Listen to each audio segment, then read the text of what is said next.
स्वागत है PTC news ਦੇ ਵਿੱਚ ਸਾਰੇ ਦਰਸ਼ਕਾਂ ਦਾ ਤੇ ਮੈਂ ਹਰਪ੍ਰੀਤ ਸਿੰਘ। ਪੰਜਾਬ ਦੀ ਕੈਬਨਿਟ ਮੁਕੰਮਲ ਹੋ ਚੁੱਕੀ ਹੈ। ਸਹੁੰ ਚੁੱਕ ਸਮਾਗਮ ਸੁਖੀ ਸਾਂਦੀ ਨੇਪਰੇ ਚੜ ਚੁੱਕਾ ਹੈ। ਹਾਲਾਂਕਿ ਜਿਹੜਾ ਟਾਈਮ ਜ਼ਰੂਰ ਲੱਗਿਆ ਕੈਬਨਿਟ ਨੂੰ ਮੁਕੰਮਲ ਕਰਨ ਦੇ ਵਿੱਚ, ਪਰ ਦੇਰ ਆਏ ਦਰੁਸਤ ਇਹਦੀ ਉਦਾਹਰਨਾਂ ਵਾਰ-ਵਾਰ ਦਿੱਤੀਆਂ ਜਾਂਦੀਆਂ ਨੇ ਕਿ ਕੈਬਨਿਟ ਮੁਕੰਮਲ ਹੋ ਗਈ ਹੈ, ਪਰ ਪੰਜਾਬ ਕਾਂਗਰਸ ਦੇ ਅੰਦਰ ਜਿਹੜਾ ਹੜਕੰਪ ਮਚਿਆ ਹੋਇਆ ਉਸ ਨੂੰ ਠੱਲ ਪਾਉਣਾ ਇੱਕ ਵੱਡੀ ਚੁਣੌਤੀ ਪੰਜਾਬ ਕਾਂਗਰਸ ਵੱਲ ਲਈ ਜ਼ਰੂਰ ਰਹੇਗੀ। ਜਦੋਂ ਤੋਂ ਕੈਬਨਿਟ ਅਨਾਉਂਸ ਹੋਈ ਹੈ, ਨਵੇਂ ਮੰਤਰੀਆਂ ਦੀ ਅਨਾਉਂਸਮੈਂਟ ਹੋਈ ਹੈ, ਉਦੋਂ ਤੋਂ ਲੈ ਕੇ ਹੁਣ ਤੱਕ 7 ਵਿਧਾਇਕਾਂ ਨੇ ਆਪਣੀ ਨਾਰਾਜ਼ਗੀ ਜ਼ਾਹਰ ਕੀਤੀ ਹੈ, ਜਿਨ੍ਹਾਂ ਦੇ ਵਿੱਚੋਂ 2 ਨੇ ਤਾਂ ਰਿਜ਼ਾਈਨ ਵੀ ਕਰ ਦਿੱਤਾ ਹੈ ਪਾਰਟੀ ਦੀ ਮੈਂਬਰਸ਼ਿਪ ਤੋਂ, ਔਰ ਇਹ ਕਹਿ ਰਹੇ ਨੇ ਕਿ ਸਾਡੇ ਨਾਲ ਨਿਆਂ ਨਹੀਂ ਹੋਇਆ। ਹਾਲਾਂਕਿ ਜਦੋਂ ਅਸੀਂ ਪਹਿਲਾਂ ਡਿਬੇਟ ਕੀਤੀ ਸੀ ਉਹਦੇ 'ਚ ਅਸੀਂ ਕਿਹਾ ਸੀ ਕਿ ਕਿਹੜੀਆਂ-ਕਿਹੜੀਆਂ ਗੱਲਾਂ ਦਾ ਖਾਸ ਧਿਆਨ ਰੱਖਿਆ ਜਾਏਗਾ। 4 ਮੁੱਖ ਗੱਲਾਂ ਸੀ ਜਿਨ੍ਹਾਂ ਦੇ ਵਿੱਚ ਧਰਮ, ਜਾਤ, ਐਕਸਪੀਰੀਅੰਸ ਤੇ ਉਮਰ, ਇਹਨਾਂ 4ਾਂ ਦੀ ਗੱਲ ਕੀਤੀ ਜਾ ਰਹੀ ਸੀ ਕਿ ਧਿਆਨ ਰੱਖਿਆ ਜਾਏਗਾ, ਪਰ ਲੱਗਦਾ ਹੈ ਕਿ ਕੁਝ ਗੱਲਾਂ ਇਗਨੋਰ ਜ਼ਰੂਰ ਹੋਈਆਂ ਨੇ। ਹੁਣ ਵੱਡੀ ਚੁਣੌਤੀ ਪਹਿਲਾਂ ਇਹ ਸੀ ਕਿ ਕੈਬਨਿਟ ਮੁਕੰਮਲ ਕੀਤਾ ਜਾਵੇ। ਹੁਣ ਸਰਕਾਰ ਦੇ ਲਈ ਵੱਡੀ ਚੁਣੌਤੀ ਇਹ ਹੈ ਕਿ ਪਾਰਟੀ ਦੇ ਅੰਦਰ ਜਿਹੜਾ ਹੜਕੰਪ ਮਚਿਆ ਹੋਇਆ, ਜਿਹੜੀਆਂ ਨਾਰਾਜ਼ਗੀਆਂ ਨੇ ਉਹ ਕਿਵੇਂ ਦੂਰ ਕੀਤੀਆਂ ਜਾਣ। ਕੀ ਨਾਰਾਜ਼ ਵਿਧਾਇਕਾਂ ਨੂੰ ਮਨਾਉਣ ਦੀ ਕੋਸ਼ਿਸ਼ ਕੀਤੀ ਜਾਏਗੀ, ਜਾਂ ਨਾਰਾਜ਼ ਵਿਧਾਇਕਾਂ ਨੂੰ ਕੁਝ ਹੋਰ ਚੀਜ਼ਾਂ ਦੇ ਕੇ ਖੁਸ਼ ਕੀਤਾ ਜਾਏਗਾ, ਜਾਂ ਨਾਰਾਜ਼ ਵਿਧਾਇਕਾਂ ਦਾ ਕੋਈ ਹੋਰ ਲੀਡਰ ਪੈਦਾ ਹੋਏਗਾ ਜਿਹੜਾ ਉਹਨਾਂ ਦੀ ਅਗਵਾਈ ਕਰੇਗਾ। ਕਿਆ ਸਾਰੀਆਂ ਬਹੁਤ ਸਾਰੀਆਂ ਸਿਆਸਤ ਦੇ ਵਿੱਚ ਸ਼ੁਰੂ ਹੋ ਜਾਂਦੀਆਂ ਨੇ ਜਦੋਂ ਵੀ ਕੁਝ ਨਵਾਂ ਨਿਕਲ ਕੇ ਸਾਹਮਣੇ ਆਉਂਦਾ ਹੈ, ਔਰ ਇਸੇ ਤੇ ਹੀ ਵਿਚਾਰ ਚਰਚਾ ਲੈ ਕੇ ਹਾਜ਼ਰ ਹੋਏ ਹਾਂ। ਇਸ ਪੂਰੀ ਕੈਬਨਿਟ ਤੇ ਚਰਚਾ ਕਰਾਂਗੇ, ਕਿਵੇਂ ਦੇ ਨਵੇਂ ਚਿਹਰੇ ਨੇ, ਕਿਹੜੇ-ਕਿਹੜੇ ਚਿਹਰੇ ਨੂੰ ਕਿਹੜਾ-ਕਿਹੜਾ ਪੋਰਟਫੋਲੀਓ ਮਿਲ ਸਕਦਾ, ਕਿੰਨਾ ਕੁ ਅਹਿਮ ਪੋਰਟਫੋਲੀਓ ਰਹੇਗਾ, ਔਰ ਜਿਹੜੇ ਬੰਦੇ ਇਗਨੋਰ ਹੋਏ ਨੇ, ਜਿਹੜੇ ਵਿਧਾਇਕ ਇਗਨੋਰ ਹੋਏ ਨੇ, ਜਿਹੜੇ ਸ਼ਹਿਰ ਇਗਨੋਰ ਹੋਏ ਨੇ, ਜਿਹੜੇ ਕੌਮ ਇਗਨੋਰ ਹੋਈ ਹੈ, ਉਹਨਾਂ ਦਾ ਕੀ ਹੋਏਗਾ। ਇਸੇ ਤੇ ਵਿਚਾਰ ਚਰਚਾ ਲੈ ਕੇ ਹਾਜ਼ਰ ਹੋਏ ਹਾਂ। ਸਭ ਤੋਂ ਪਹਿਲਾਂ ਜਾਣ ਪਛਾਣ ਕਰਾਈਏ ਮਹਿਮਾਨਾਂ ਨਾਲ, ਫਿਰ ਅੱਗੇ ਵਧਦੇ ਹਾਂ। ਉਦੈ ਸਿੰਘ ਰਾਠੌੜ ਸਾਹਿਬ ਸਾਡੇ ਨਾਲ ਮੌਜੂਦ ਨੇ, ਬੁਲਾਰੇ ਨੇ ਪੰਜਾਬ ਕਾਂਗਰਸ ਦੇ। ਵਿਰਸਾ ਸਿੰਘ ਵਲਟੋਹਾ ਸਾਹਿਬ ਸੀਨੀਅਰ ਆਗੂ ਨੇ, ਸ਼੍ਰੋਮਣੀ ਅਕਾਲੀ ਦਲ ਦੇ ਅੰਮ੍ਰਿਤਸਰ ਤੋਂ ਜੁੜੇ ਹੋਏ ਨੇ। ਹਰਦੀਪ ਸਿੰਘ ਜੀ ਸਾਡੇ ਨਾਲ ਜੁੜੇ ਹੋਏ ਨੇ, ਐਡਵੋਕੇਟ ਹਰਦੀਪ ਸਿੰਘ, ਬੁਲਾਰੇ ਨੇ ਆਮ ਆਦਮੀ ਪਾਰਟੀ ਦੇ। ਵਿਨੀਤ ਜੋਸ਼ੀ ਸਾਹਿਬ ਸਕੱਤਰ ਨੇ ਪੰਜਾਬ ਬੀਜੇਪੀ ਦੇ। ਪ੍ਰਭਜੋਤ ਸਿੰਘ ਜੀ ਕਾਰਜਕਾਰੀ ਸੰਪਾਦਕ ਨੇ ਪੀਟੀਸੀ ਨਿਊਜ਼ ਦੇ। ਸਵਾਗਤ ਹੈ ਸਾਰੇ ਮਹਿਮਾਨਾਂ ਦਾ। ਉਦੈ ਸਿੰਘ ਜੀ, ਸਭ ਤੋਂ ਪਹਿਲਾਂ ਤੁਹਾਨੂੰ ਮੁਬਾਰਕਬਾਦ, ਕੈਬਨਿਟ ਕੰਪਲੀਟ ਹੋ ਗਈ। ਹਾਲਾਂਕਿ 13 ਮਹੀਨੇ ਜ਼ਰੂਰ ਲੱਗੇ ਨੇ ਕੈਬਨਿਟ ਨੂੰ ਮੁਕੰਮਲ ਹੁੰਦਿਆਂ, ਚਲੋ ਹੋ ਗਈ ਕੈਬਨਿਟ ਮੁਕੰਮਲ, ਪਰ ਜਦੋਂ ਤੋਂ ਕੈਬਨਿਟ ਅਨਾਉਂਸ ਹੋਈ ਹੈ ਉਦੋਂ ਤੋਂ ਲੈ ਕੇ ਹੁਣ ਤੱਕ ਨਾਰਾਜ਼ਗੀਆਂ ਦਾ ਦੌਰ ਬੜਾ ਜਾਰੀ ਹੈ, ਅਸਤੀਫਿਆਂ ਦਾ ਦੌਰ ਜਾਰੀ ਹੈ। ਅਜਿਹੇ ਦੇ ਵਿੱਚ ਤੁਹਾਨੂੰ ਲੱਗਦਾ ਕਿ ਕੈਬਨਿਟ ਦੀ ਸਿਲੈਕਸ਼ਨ ਲਈ ਗਲਤੀ ਹੋਈ ਹੈ, ਜਲਦਬਾਜ਼ੀ ਹੋਈ ਹੈ, ਇਗਨੋਰ ਹੋਏ ਨੇ, ਜਾਂ ਫਿਰ ਅਜਿਹਾ ਤੁਹਾਨੂੰ ਪਹਿਲਾਂ ਹੀ ਪਤਾ ਸੀ ਇਹ ਤਾਂ ਹੋਏਗਾ ਹੀ ਹੋਏਗਾ? ਦੇਖੋ, ਇਦਾਂ ਦਾ ਜਿਹੜਾ ਮਸਲਾ ਤੁਸੀਂ ਦੱਸ ਰਹੇ ਹੋ, ਇਹ ਜੀ ਕੋਈ ਗੱਲ ਹੈ ਨਹੀਂ।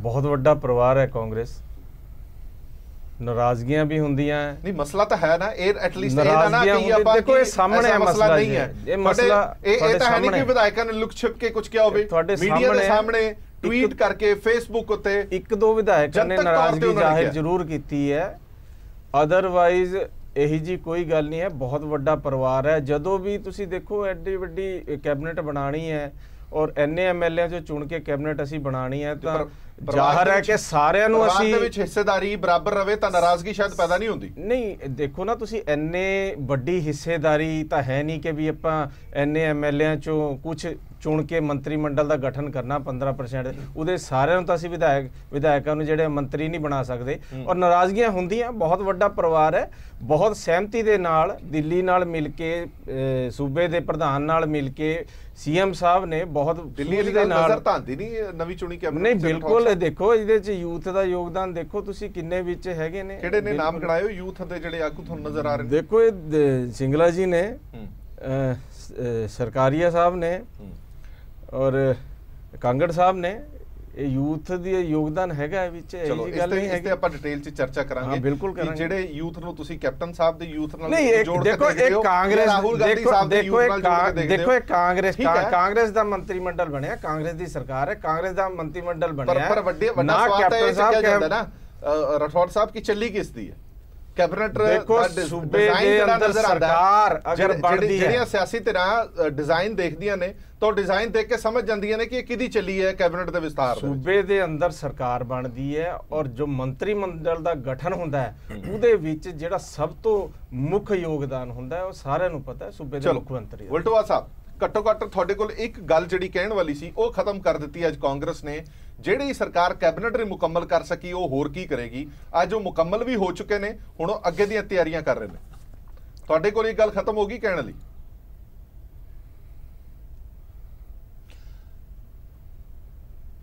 ਹਰਪ੍ਰੀਤ ਜੀ, ਬੜੇ ਚਿਰ ਦੀ ਆਸ ਲਾਈ ਸੀ ਕਾਂਗਰਸੀ ਵਿਧਾਇਕਾਂ ਨੇ ਵੀ, ਪੰਜਾਬ ਦੇ ਲੋਕਾਂ ਨੇ ਵੀ, ਕਿ ਮੰਤਰੀ ਮੰਡਲ ਕਿਸ ਦਿਨ ਪੂਰਾ ਹੁੰਦਾ ਹੈ, ਔਰ ਇੱਕ ਦਿਨ ਹੋਣਾ ਤੇ ਸੀ। ਉਹ ਮੰਤਰੀ ਮੰਡਲ ਤੇ ਪੂਰਾ ਹੋ ਗਿਆ, ਔਰ ਜਿਹੜੇ ਨਵੇਂ ਮੰਤਰੀ ਬਣੇ ਨੇ, ਮੈਂ ਆਪਣੇ ਵੱਲੋਂ ਆਪਣੀ ਪਾਰਟੀ ਵੱਲੋਂ ਉਹਨਾਂ ਨੂੰ ਵਧਾਈ ਵੀ ਦੇਣਾ ਜੀ ਔਰ ਆਸ ਵੀ ਰੱਖਦੇ ਕਿ ਪੰਜਾਬ ਦੀ ਬਿਹਤਰੀ ਵਾਸਤੇ ਉਹ ਕਦਮ ਚੁੱਕਣਗੇ। ਜਿਹੜੀ ਕਿ ਸਾਲ ਤੋਂ ਉੱਤੇ ਸਮਾਂ ਬੀਤ ਗਿਆ ਹੈ, ਕਾਂਗਰਸ ਨੇ ਜਿਹੜੇ ਚਾਅ ਦੇ ਨਾਲ ਪੰਜਾਬ ਦੀ ਸੇਵਾ ਕਰਨੀ ਸੀ ਉਹ ਬੈਗੇਰ ਪਾਇਆ ਹੋਇਆ ਹੈ, ਪਛਾਣ ਸ਼ੁਰੂ ਹੋਇਆ ਕੰਮ। ਇਹਨਾਂ ਦੀ ਕੈਬਨਿਟ ਤੇ ਪੂਰੀ ਹੋ ਗਈ ਹਰਪ੍ਰੀਤ ਜੀ, ਕੀ ਇਹ ਪੰਜਾਬ ਦੇ ਲੋਕਾਂ ਨਾਲ ਕੀਤੇ ਹੋਏ ਵਾਅਦੇ ਵੀ ਪੂਰੇ ਕਰਨਗੇ? ਹੁਣ ਤੱਕ ਕੀ ਹੋਇਆ ਕਿ ਜੋ ਕੁਛ ਇਹਨਾਂ ਨੇ ਵਾਅਦੇ ਇਹਨਾਂ ਲੋਕਾਂ ਨਾਲ ਕੀਤੇ ਸੀ, ਪੰਜਾਬ ਦੇ ਲੋਕਾਂ ਨਾਲ, ਚਾਹੇ ਕਿਸਾਨੀ ਕਰਜ਼ੇ ਦੀ ਮਾਫੀ ਦੀ ਗੱਲ ਕੀਤੀ ਸੀ, ਕੁਰਕੀ ਰੋਕਣ ਦੀ ਗੱਲ ਕੀਤੀ ਸੀ, ਨੌਜਵਾਨਾਂ ਨੂੰ ਘਰ ਘਰ ਰੁਜ਼ਗਾਰ ਦੇਣ ਦੀ ਗੱਲ ਕੀਤੀ ਸੀ, ਨੌਕਰੀਆਂ ਦੇਣ ਦੀ ਗੱਲ ਕੀਤੀ ਸੀ, ਸਮਾਰਟਫੋਨ ਦੇਣ ਦੀ ਗੱਲ ਕੀਤੀ ਸੀ ਔਰ 2500 ਪੈਨਸ਼ਨ ਦੇਣ ਦੀ ਗੱਲ ਕੀਤੀ ਸੀ, 2500 ਬੇਰੁਜ਼ਗਾਰੀ ਭੱਤਾ ਦੇਣ ਦੀ ਗੱਲ ਕੀਤੀ ਸੀ। ਵਾਅਦਿਆਂ ਤੇ ਆਪਾਂ ਫਿਰ ਘੇਰ ਲਾਂਗੇ। ਜਿਹੜਾ ਅੱਜ ਮੁੱਦਾ ਕੈਬਨਿਟ ਤੇ ਰੱਖੀਏ। ਪ੍ਰਕਾਸ਼ ਸਿੰਘ ਬਾਦਲ ਦੀ ਸਰਕਾਰ ਨੇ ਸ਼ੁਰੂ ਕੀਤਾ ਸੀ। ਮਾਹੌਲ ਕਾਂਗਰਸੀ ਖੇਮੇ ਦੇ ਵਿੱਚ ਹੈ। ਹਾਂ, ਇੱਕ ਖੇਮਾ ਥੋੜਾ ਜਿਹਾ ਨਾਰਾਜ਼ ਜ਼ਰੂਰ ਹੈ, ਥੋੜਾ ਜਿਹਾ ਆਪਾਂ ਉਹਨਾਂ ਦੀ ਖੁਸ਼ੀ 'ਚ ਖਲਲ ਘੱਟ ਪਾਈਏ। ਮੈਂ ਸਿਰਫ ਤੁਹਾਡੇ ਤੋਂ ਇਹ ਜਾਣਨਾ ਚਾਹਨਾ ਕਿ ਹੁਣ ਇਹ ਕਿਹਾ ਜਾ ਰਿਹਾ ਕਿ ਕੈਪਟਨ ਸਾਹਿਬ ਦੇ ਹੱਥ ਮਜ਼ਬੂਤ ਹੋ ਗਏ। ਜਿਨ੍ਹਾਂ ਵਾਅਦਿਆਂ ਦੀ ਤੁਸੀਂ ਗੱਲ ਕਰ ਰਹੇ ਹੋ, ਜਿਨ੍ਹਾਂ ਭਰੋਸਿਆਂ ਦੀ ਤੁਸੀਂ ਗੱਲ ਕਰ ਰਹੇ ਹੋ, ਜੇ ਕੈਬਨਿਟ ਮਜ਼ਬੂਤ ਹੋਈ ਹੈ, ਸਟਰੈਂਥਨ ਹੋਈ ਹੈ, ਜਿਹੜੇ ਵਿਭਾਗ ਨੇ ਹੁਣ ਮੰਤਰੀਆਂ ਦੇ ਕੋਲ ਆਣਗੇ, ਤਾਂ ਉਮੀਦ ਨਹੀਂ ਹੈ ਕਿ ਹੁਣ ਪੰਜਾਬ ਦਾ ਭਲਾ ਹੋਵੇਗਾ।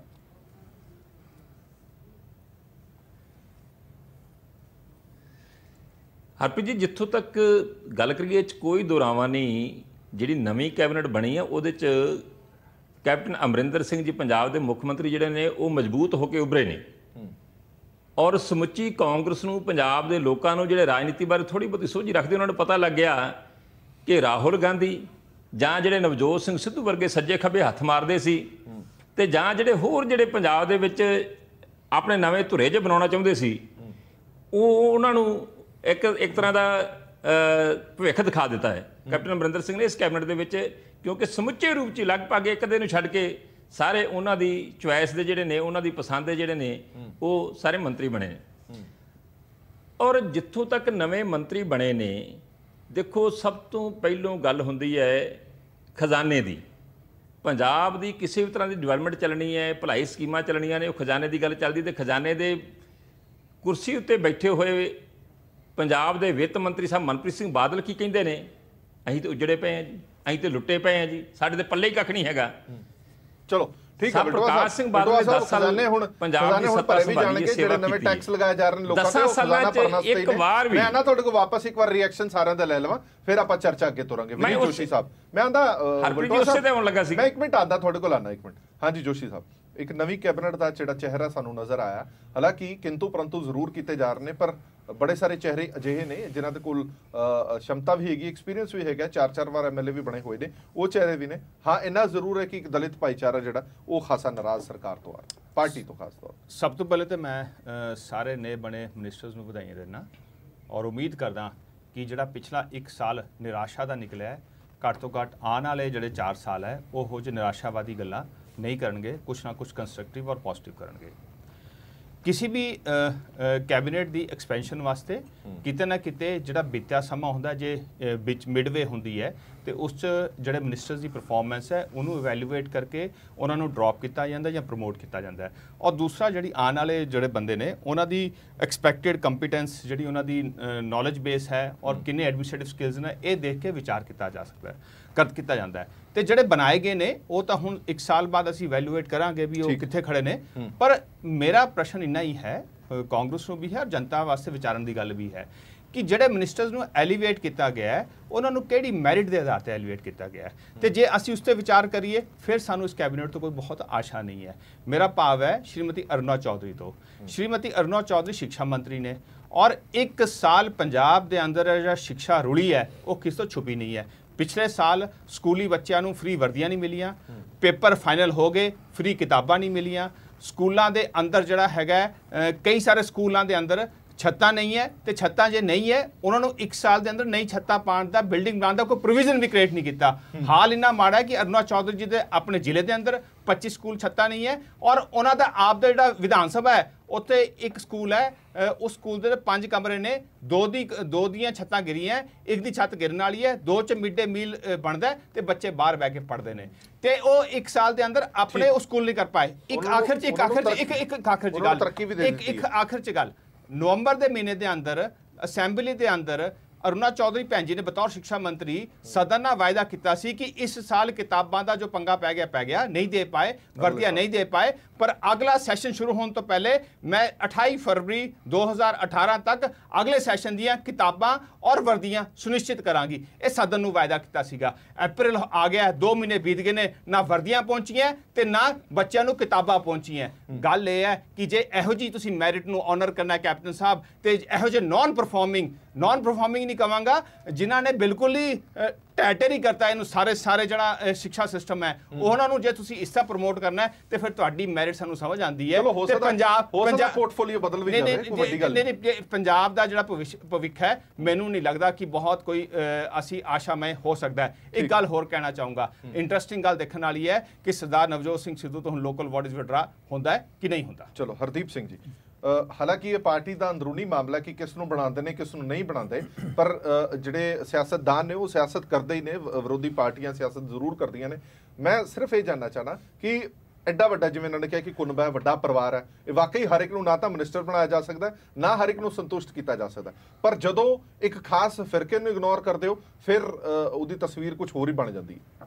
ਬਿਲਕੁਲ ਹਰਪ੍ਰੀਤ ਜੀ, ਸਭ ਤੋਂ ਪਹਿਲਾਂ ਤਾਂ ਮੈਂ ਅੱਜ ਜੋ ਪੰਜਾਬ ਦੇ ਵਿੱਚ ਕਾਂਗਰਸ ਪਾਰਟੀ ਵੱਲੋਂ ਮੰਤਰੀ ਬਣੇ ਨੇ ਉਹਨਾਂ ਨੂੰ ਆਮ ਆਦਮੀ ਪਾਰਟੀ ਵੱਲੋਂ ਵਧਾਈ ਦਿੰਦਾ ਜੀ, ਤੇ ਨਾਲ ਹੀ ਜਿਹੜੇ ਨਾਰਾਜ਼ ਵਿਧਾਇਕ ਹੋਏ ਨੇ ਉਹਨਾਂ ਨਾਲ ਹਮਦਰਦੀ ਜ਼ਾਹਰ ਵੀ ਕਰਦੇ ਹਾਂ ਕਿ ਕਿਤੇ ਨਾ ਕਿਤੇ ਉਹਨਾਂ ਨਾਲ, ਜਿਵੇਂ ਤੁਸੀਂ ਕਿਹਾ ਕਿ ਸੀਨੀਅਰਟੀ ਬੇਸਿਸ ਜਾਂ ਕਮਿਊਨਿਟੀ ਬੇਸਿਸ ਉਹਨਾਂ ਨਾਲ ਧੱਕਾ ਹੋਇਆ। ਵਾਰ-ਵਾਰ ਇਹ ਗੱਲ ਕਹੀ ਜਾ ਰਹੀ ਹੈ ਕਿ ਸੀਨੀਅਰਟੀ ਨੂੰ ਮੱਦੇਨਜ਼ਰ ਰੱਖ ਕੇ ਜਾਂ ਕਮਿਊਨਿਟੀ ਨੂੰ ਮੱਦੇਨਜ਼ਰ ਰੱਖ ਕੇ ਇਹ ਫੈਸਲਾ ਮੰਤਰੀ ਮੰਡਲ ਦਾ ਲਿਆ ਗਿਆ, ਪਰ ਜੇ ਸੀਨੀਅਰਟੀ ਨੂੰ ਮੱਦੇਨਜ਼ਰ ਰੱਖਿਆ ਹੁੰਦਾ ਤਾਂ ਰਾਕੇਸ਼ ਪਾਂਡੇ ਜੀ ਲੁਧਿਆਣਾ ਤੋਂ 6 ਵਾਰ ਵਿਧਾਇਕ ਰਹੇ ਨੇ, ਤੇ ਦੂਜੇ ਪਾਸੇ ਆਸ਼ੂ ਜੀ, ਭਾਰਤ ਭੂਸ਼ਣ ਆਸ਼ੂ ਸਿਰਫ 2 ਵਾਰ ਵਿਧਾਇਕ, ਤੇ ਉੱਥੇ ਸੀਨੀਅਰਟੀ ਕਿਤੇ ਨਾ ਕਿਤੇ ਪਿੱਛੇ ਹੁੰਦੀ ਨਜ਼ਰ ਆ ਰਹੀ ਹੈ ਵੀ 6 ਵਾਰ ਵਿਧਾਇਕ ਤੇ ਕਿੱਥੇ 2 ਵਾਰ ਵਾਲੇ ਵਿਧਾਇਕ ਨੂੰ ਮੰਤਰੀ ਮੰਡਲ ਦੇ ਵਿੱਚ ਸ਼ਾਮਲ ਕੀਤਾ ਗਿਆ। ਤੇ ਨਾਲ ਹੀ ਜੇ ਕਮਿਊਨਿਟੀ ਬੇਸਿਸ ਵੇਖੀਏ ਤਾਂ ਸੰਗਤ ਸਿੰਘ ਗਿਲਜੀਆਂ ਤੇ ਰਾਕੇਸ਼ ਪਾਂਡੇ ਤੇ ਪ੍ਰਗਟ ਸਿੰਘ ਵਰਗੇ ਜਿਹੜੇ ਉਮੀਦਾਂ ਲਾਈ ਬੈਠੇ, ਜਿਨ੍ਹਾਂ ਦਾ ਹੱਕ ਵੀ ਬਣਦਾ ਸੀ, ਤੇ ਉਹਨਾਂ ਨੂੰ ਉਹਦੇ ਵਿੱਚ ਜਿਹੜਾ ਮੰਤਰੀ ਮੰਡਲ ਦੇ ਵਿੱਚ ਪਦ ਨਹੀਂ ਮਿਲਿਆ।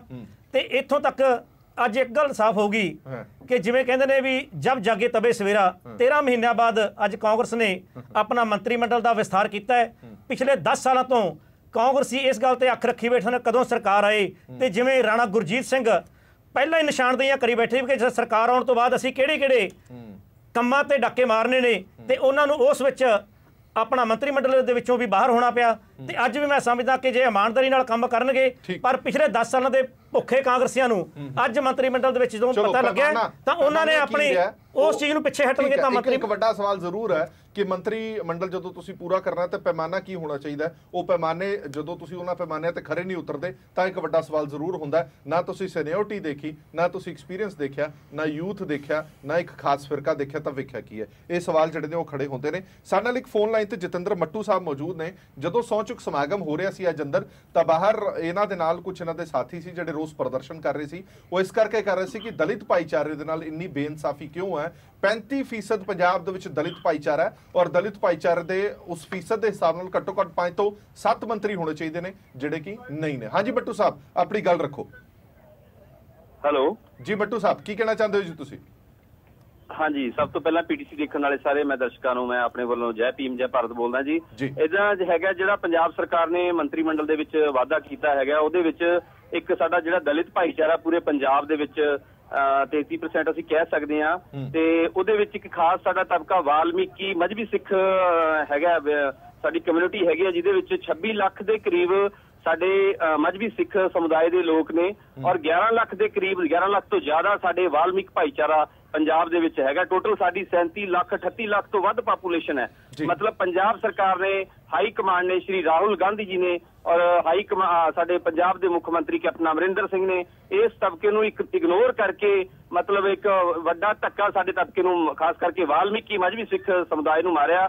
ਅੱਜ ਅਸੀਂ ਗਵਰਨਰ ਹਾਊਸ ਦੇ ਬਾਹਰ ਇਸ ਇੱਕ ਪੀਸਫੁਲੀ ਅਸੀਂ ਪ੍ਰੋਟੈਸਟ ਕਰਨ ਲੱਗੇ ਸੀਗੇ। ਸਾਨੂੰ ਚੰਡੀਗੜ੍ਹ ਪੁਲਿਸ ਨੇ, ਮੇਰੀ ਆਵਾਜ਼ ਆ ਰਹੀ ਹੈ ਜਤਿੰਦਰ ਜੀ, ਤੁਹਾਡੀ ਨਜ਼ਰ ਦੇ ਵਿੱਚ ਅਜਿਹੇ ਕਿਹੜੇ ਵਿਧਾਇਕ ਸੀ ਜਾਂ ਕਿਹੜੇ ਐਮਐਲਏ ਸੀ ਜਿਨ੍ਹਾਂ ਨੂੰ ਵਜ਼ਾਰਤ ਦੇ ਵਿੱਚ ਸ਼ਾਮਲ ਕੀਤਾ ਜਾਣਾ ਚਾਹੀਦਾ ਸੀ, ਜਿਹਨਾਂ ਨੂੰ ਨਹੀਂ ਕੀਤਾ ਗਿਆ, ਜਿਹੜੇ ਤੁਹਾਡੀ ਕੌਮ ਦੇ ਨਾਲ ਸੰਬੰਧ ਰੱਖਦੇ ਨੇ? ਮੈਂ ਦੱਸਣਾ ਚਾਹੁੰਦਾ, ਸਾਡੀ ਜਿਹੜੀ ਵਾਲਮੀਕੀ ਔਰ ਮਜਬੀ ਸਿੱਖ ਕਮਿਊਨਿਟੀ ਦੇ ਵਿੱਚੋਂ ਸਾਡੇ 9 MLA ਪਿਛਲੀਆਂ ਵਿਧਾਨ ਸਭਾ ਇਲੈਕਸ਼ਨ ਦੇ ਵਿੱਚ ਜਿੱਤੇ ਨੇ, ਔਰ ਉਹਦੇ ਵਿੱਚੋਂ ਘੱਟੋ ਘੱਟ ਜਿਹੜੇ 2 ਸਾਡੇ ਟੌਪ ਸੀਨੀਅਰ ਜਿਹੜੇ ਜਿਸ ਤਰ੍ਹਾਂ ਕਿ ਸਰਦਾਰ ਅਜੈਬ ਸਿੰਘ ਜੀ ਭੱਟੀ ਜਿਹੜੇ ਇਸ ਸਮੇਂ ਡਿਪਟੀ ਸਪੀਕਰ ਪੰਜਾਬ ਵਿਧਾਨ ਸਭਾ ਨੇ, ਉਹਨਾਂ ਨੂੰ ਵੀ ਇੱਕ ਮਤਲਬ ਕਨਸਟੀਟਿਊਸ਼ਨਲੀ ਪੋਸਟ ਦੇ ਕੇ ਖੁੱਡੇ ਲੈਣ ਲਾਣ ਦੀ ਗੱਲ ਕੀਤੀ ਗਈ ਹੈ, ਕਿਉਂਕਿ ਉਸ ਤੋਂ ਬਾਅਦ ਸਾਡੇ ਰਾਜਕੁਮਾਰ ਵੇਰਕਾ ਜੀ ਨੇ, ਉਸ ਤੋਂ ਬਾਅਦ 7 ਵਿਧਾਇਕ ਹੋਰ ਨੇ, ਜਿਹੜੇ ਅਜੈਬ ਸਿੰਘ ਭੱਟੀ ਜੀ ਨੇ ਉਹ ਲਗਾਤਾਰ 3 ਵਾਰ MLA ਦੀ ਮਤਲਬ ਇਲੈਕਸ਼ਨ ਉਹ ਵਿਧਾਇਕ ਐਸੇ ਚੁਣੇ ਗਏ ਨੇ, ਔਰ ਜਿਹੜੇ ਰਾਜਕੁਮਾਰ ਵੇਰਕਾ ਜੀ ਨੇ ਉਹ ਘੱਟੋ ਘੱਟ 4 ਇਲੈਕਸ਼ਨਾਂ ਉਹਨਾਂ ਨੇ ਲੜੀਆਂ ਨੇ, ਉਹਨਾਂ ਚੋਂ 3 ਉਹਨਾਂ ਨੇ ਜਿੱਤੀਆਂ ਨੇ। तो पंजाब सरकार लिए ये बड़ी साडे समाज नूं बड़ा इन्हां ने धक्का लाया पंजाब सरकार ने। असीं खुद कांग्रेस पार्टी नूं सरकार लिआउण दे विच बड़ा वड्डा योगदान इस समुदाय ने पाया है। असीं वोटां पाईआं, असीं दिन रात फिरे भी चलो सानूं आस सी कि पंजाब सरकार साडे भाईचारे नूं बनदा मानतान देवेगी, लेकिन पंजाब सरकार ने साडीआं मेहरबानी जतिंदर जी, मेहरबानी बहुत बहुत साडे नाल गलबात करन दे लई। सो मैं जिस तरह पहला किहा सीगा कि एक फिरके दी नाराजगी जरूर कांग्रेस पार्टी प्रति हैगी है, ना सिर्फ फिरके दी बल्कि उस फिरके दे विधायकां दी भी नाराजगी हैगी। एक ब्रेक लई सानूं रुकना पेगा, एक छोटा जिहा ब्रेक ले लैणे आ, ब्रेक तो बाद चर्चा जारी रखांगे, गल नवें पोर्टफोलियो दी भी करांगे, नवें चेहरिਆਂ ਦੀ ਵੀ ਕਰਾਂਗੇ, और ਜਿਹੜੀ ਗੱਲ यूथ ब्रिगेड ਦੀ ਕੀਤੀ ਜਾ ਰਹੀ ਸੀ, ਕਿੱਥੇ ਹੈ यूथ ब्रिगेड? एक छोटे ਜਿਹੇ ब्रेक तो बाद। ब्रेक तो बाद दर्शकों का एक बार फिर तो स्वागत है। नवी बनी कैबिनेट ते किंतु परंतु उन्होंने पार्टी के अंदर ही शुरू हो गया।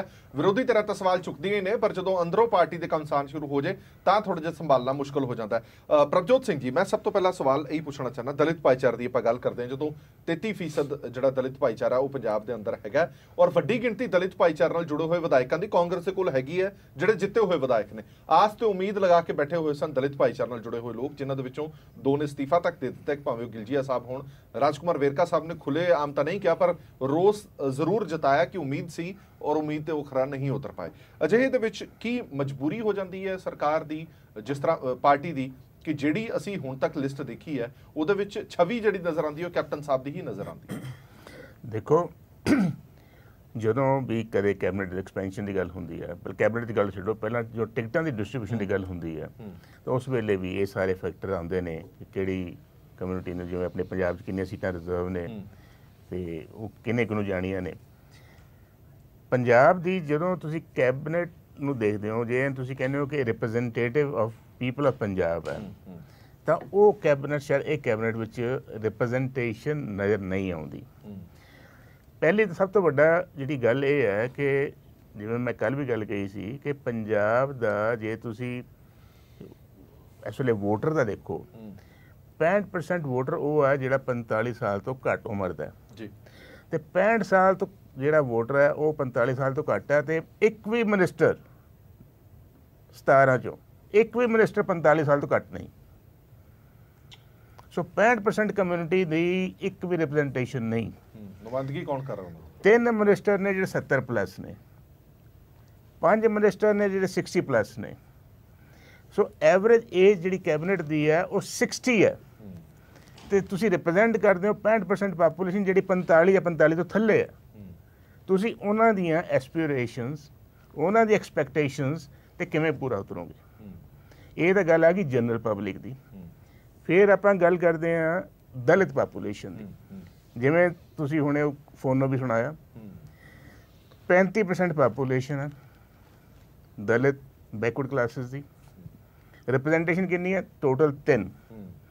35% का मतलब बनया 1/3 हिस्सा। जे तुसीं 17 या 18 की काउंसिल ऑफ मिनिस्टर बना रहे हो तो तुहाडा हिस्सा बनता सी उन्हां दा 6। चलो तुसीं 6 नहीं दिते, कम से कम 4 या 5 तो दिंदे, नहीं मिलिया।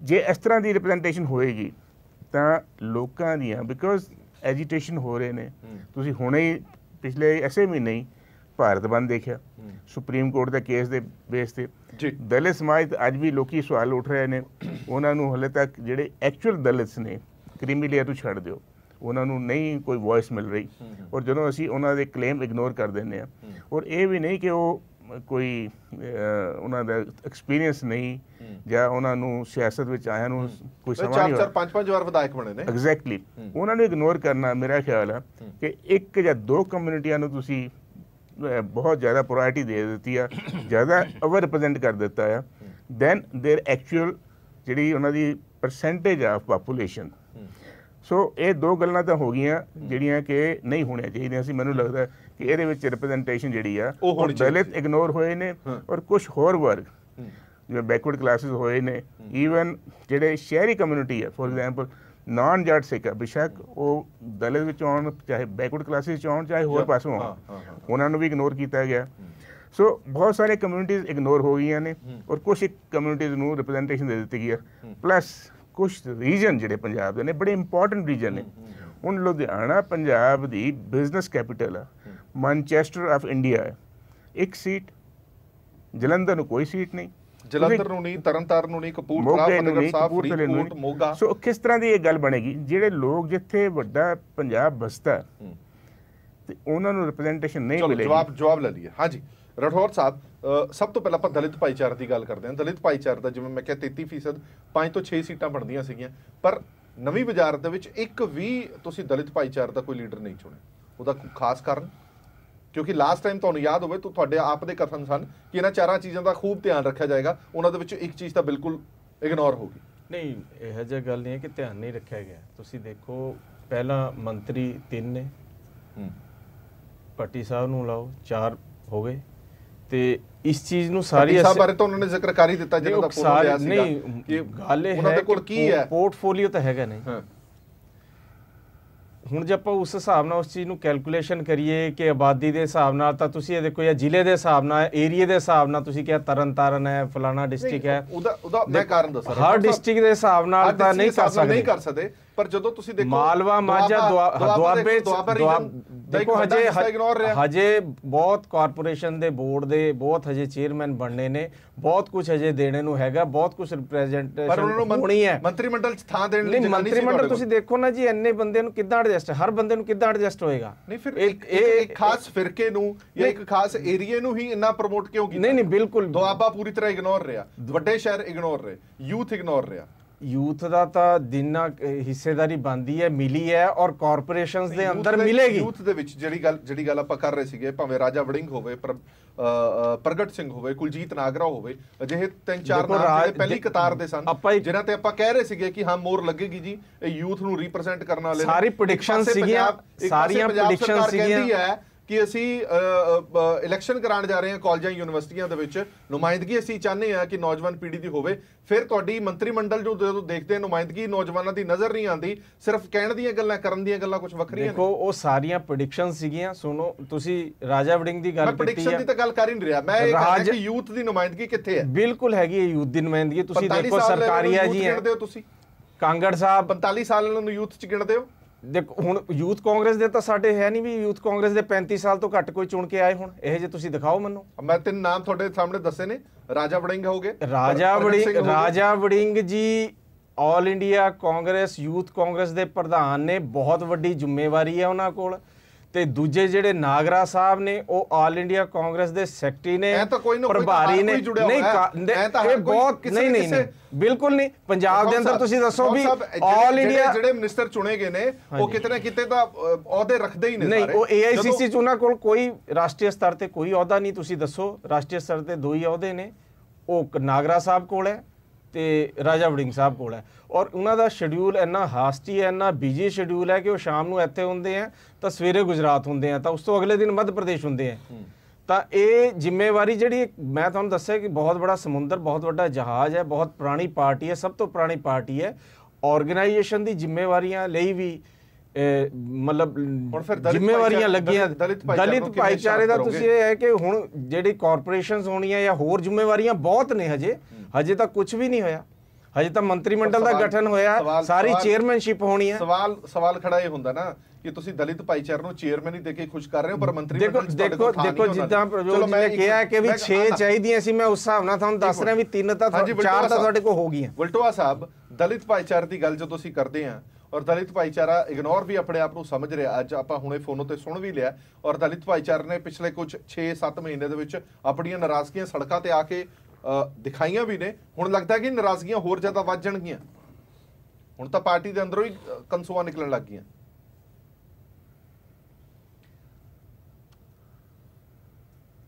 ਹਰਪ੍ਰੀਤ ਜੀ, ਮੇਰਾ ਖਿਆਲ ਹੈ ਕਿ ਪੰਜਾਬ ਸਰਕਾਰ ਦੇ ਇਤਿਹਾਸ ਦੇ ਵਿੱਚ ਇਹ ਪਹਿਲੀ ਵਾਰ ਹੋਇਆ ਹੈ ਕਿ ਮਨਿਸਟਰ ਸਾਹਿਬਾਨ ਨੇ ਸਹੁੰ ਚੁੱਕਣੀ ਹੋਵੇ ਤੇ ਬਾਹਰਲੇ ਬੰਨੇ ਦਲਿਤ ਭਾਈਚਾਰਾ ਜਾਂ ਪਛੜੀਆਂ ਸ਼੍ਰੇਣੀਆਂ ਭਾਈਚਾਰਾ ਜਿਹੜਾ ਆ ਉਹ ਵਿਰੋਧ ਪ੍ਰਗਟ ਕਰ ਰਿਹਾ ਹੋਵੇ ਤੇ ਆਪਣਾ ਮੁਜ਼ਾਹਰਾ ਕਰ ਰਿਹਾ ਹੋਵੇ, ਇਹ ਵੀ ਪਹਿਲੀ ਵਾਰ ਹੈ।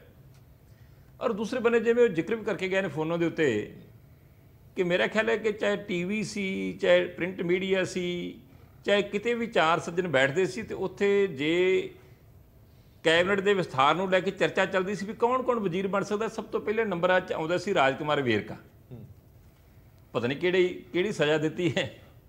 ਔਰ ਦੂਸਰੇ ਬੰਨੇ ਅੰਮ੍ਰਿਤਸਰ ਜ਼ਿਲ੍ਹੇ ਦੀਆਂ 11 ਸੀਟਾਂ ਨੇ ਤੇ 3 ਮਿਨਿਸਟਰ ਬਣ ਗਏ ਤੇ ਦੁਆਬੇ ਦੀਆਂ 25 ਸੀਟਾਂ ਨੇ ਤੇ 25 ਚੋਂ 1 ਬਣਾਇਆ ਤੇ ਗਿਲਜੀਆਂ ਸਾਹਿਬ ਪਵਾੜਾ ਪਾ ਕੇ ਬੈਠੇ ਨੇ। ਉਹ ਵੀ ਸਹੀ ਗੱਲ ਹੈ ਕਿ 3 ਰਾਂ ਬਣੇ ਨੇ ਤੇ ਦੂਜੇ ਬੰਨੇ ਦੂਜੀ ਵਾਰ ਬਣੇ ਹੋਏ ਵਿਧਾਇਕ ਜਿਹੜੇ ਨੇ ਉਹ ਕੈਬਨਿਟ ਮਿਨਿਸਟਰ ਬਣ ਗਏ ਨੇ। ਇਹ ਜਿਹੜੀਆਂ ਗੱਲਾਂ ਨੇ ਇਹਨਾਂ ਨੂੰ ਵਿਚਾਰਿਆ ਨਹੀਂ ਗਿਆ। ਸਿਰਫ ਕੇਵਲ ਤੇ ਕੇਵਲ ਮੁੱਖ ਮੰਤਰੀ ਸਾਹਿਬ ਨੇ ਆਪਣੀ ਵਫਾਦਾਰੀ ਦੇਖੀ ਆ ਕਿ ਕਿਹੜੇ ਮੇਰੇ ਵਫਾਦਾਰ ਨੇ। ਔਰ ਪ੍ਰਗਟ ਸਿੰਘ ਨੇ ਜੇ ਅਕਾਲੀ ਦਲ ਛੱਡਿਆ ਸੀ ਤੇ ਉਹ ਵੀ ਇਸ ਕਰਕੇ ਛੱਡਿਆ ਸੀ ਕਿ ਉਹਨਾਂ ਨੂੰ ਮੰਤਰੀ ਨਹੀਂ ਸੀ ਬਣਾਇਆ ਗਿਆ। ਮੋਟਾ ਜਿਹਾ ਵਿਰੋਧ ਉਹਨਾਂ ਦਾ ਇਹੀ ਸੀਗਾ ਕਿਉਂਕਿ ਉਹਨਾਂ ਨੂੰ CPS ਬਣਾਇਆ ਗਿਆ। ਉਹ ਕਹਿੰਦੇ ਮੈਂ ਬਣਨਾ ਨਹੀਂ, ਜੇ ਮੰਤਰੀ ਬਣਾਓਗੇ ਤਾਂ ਤਦ ਮੈਨੂੰ ਪ੍ਰਵਾਨ ਹੈ ਤੇ ਮੈਂ CPS ਨਹੀਂ ਬਣਨਾ, ਚੀਫ ਪਾਰਲੀਮੈਂਟ ਸੈਕਟਰੀ ਨਹੀਂ ਬਣਨਾ। ਅੱਜ ਉਹਨਾਂ ਨਾਲ ਤੇ ਉਹ ਹੋਈ ਨਾ ਪੇਕਿਆਂ ਨੇ ਰੱਖੀ ਨਾ ਸਹੁਰਿਆਂ ਦੀ ਹੋਈ। ਅੱਜ ਪ੍ਰਗਟ ਸਿੰਘ ਵਿਚਾਰੇ ਮਾਂਜੇ ਗਏ ਨੇ। ਸ਼ਾਇਦ ਉਹਨਾਂ ਦਾ ਇੱਕ ਕਾਰਨ ਇਹ ਹੈਗਾ ਵੀ ਉਹ ਨਵਜੋਤ ਸਿੰਘ ਸਿੱਧੂ ਦੇ ਮੋਢਿਆਂ 'ਤੇ ਚੜ੍ਹੇ ਸੀ।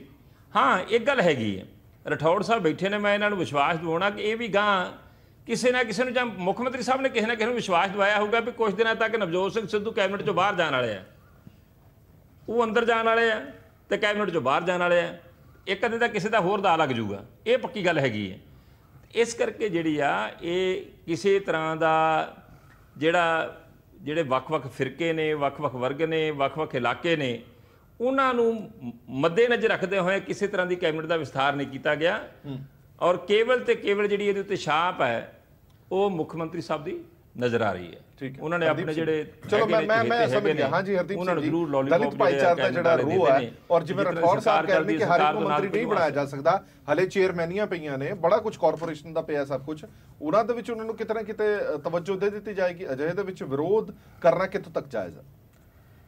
ਵਿਰੋਧ ਹਰਪ੍ਰੀਤ ਜੀ ਬਿਲਕੁਲ ਉਹਨਾਂ ਦਾ ਜਾਇਜ਼ ਹੈ। ਜਦੋਂ ਜੇ ਇਸ ਤਰੀਕੇ ਦਾ ਕ੍ਰਾਈਟੇਰੀਆ ਰੱਖਿਆ ਹੁੰਦਾ ਕਿ ਦੁਆਬੇ ਦੇ ਵਿੱਚੋਂ, ਮਾਝੇ ਦੇ ਵਿੱਚੋਂ, ਮਾਲਵੇ ਦੇ ਵਿੱਚੋਂ ਬਕਾਇਦਾ ਪਰਸੈਂਟੇਜ ਦੇ ਨਾਲ ਮੰਤਰੀ ਬਣਾ ਲਏ ਜਾਂਦੇ ਕਿ ਮਾਲਵੇ ਦੀਆਂ ਇੰਨੀਆਂ ਸੀਟਾਂ ਨੇ ਇੰਨੇ ਮੰਤਰੀ ਬਣਨ, ਦੁਆਬੇ ਦੇ ਵਿੱਚੋਂ ਜਿਵੇਂ ਬਲਟੋਆ ਸਾਹਿਬ ਕਹਿ ਰਹੇ ਸੀ ਕਿ 6 ਮੰਤਰੀ ਅਕਾਲੀ ਦਲ ਵਿੱਚ ਰਹੇ ਨੇ, 4 ਮੰਤਰੀ ਕਾਂਗਰਸ ਦੀ ਪਿਛਲੀ ਸਰਕਾਰ ਵਿੱਚ ਵੀ ਰਹੇ ਨੇ, ਜਲੰਧਰ ਵੀ ਇਗਨੋਰ ਹੋਇਆ ਬਿਲਕੁਲ, ਤੇ ਸਿਰਫ ਇੱਕ ਹੁਸ਼ਿਆਰਪੁਰ ਤੋਂ ਸੁੰਦਰ ਸ਼ਾਮ ਜਿਹੜੇ ਹੈਗੇ ਨੇ ਉਹਨਾਂ ਨੂੰ ਅਰੋੜਾ ਸਾਹਿਬ ਨੂੰ ਜਿਹੜਾ ਇੱਕ ਮੰਤਰੀ ਸਾਹਿਬ ਐਡਾ ਵੱਡਾ ਇਗਨੋਰ ਕਰਨਾ। ਤੇ ਦਲਿਤ ਭਾਈਚਾਰੇ ਨੂੰ ਜਿਵੇਂ ਕਹਿ ਕੇ ਗਏ ਨੇ ਮੱਟੂ ਸਾਹਿਬ ਕਿ ਐਡੀ ਵੱਡੀ ਉਹਨਾਂ ਦੇ ਮਤਲਬ ਕਿ 3-3 ਵਾਰ ਦੇ 4-4 ਵਾਰ ਜਿੱਤੇ ਹੋਏ ਭੱਟੀ ਸਾਹਿਬ ਵਰਗੇ MLA, ਉਹਨਾਂ ਨੂੰ ਇਗਨੋਰ ਕਰਕੇ ਤਾਂ ਸਿਰਫ 5 ਬਣਦੇ ਸੀ ਜਾਂ 6 ਨਹੀਂ, ਘੱਟੋ ਘੱਟ 5 ਦੇ ਵਿੱਚ 2 ਬੰਦੇ ਹੋਰ ਐਡਜਸਟ ਹੋ ਸਕਦੇ ਸੀ।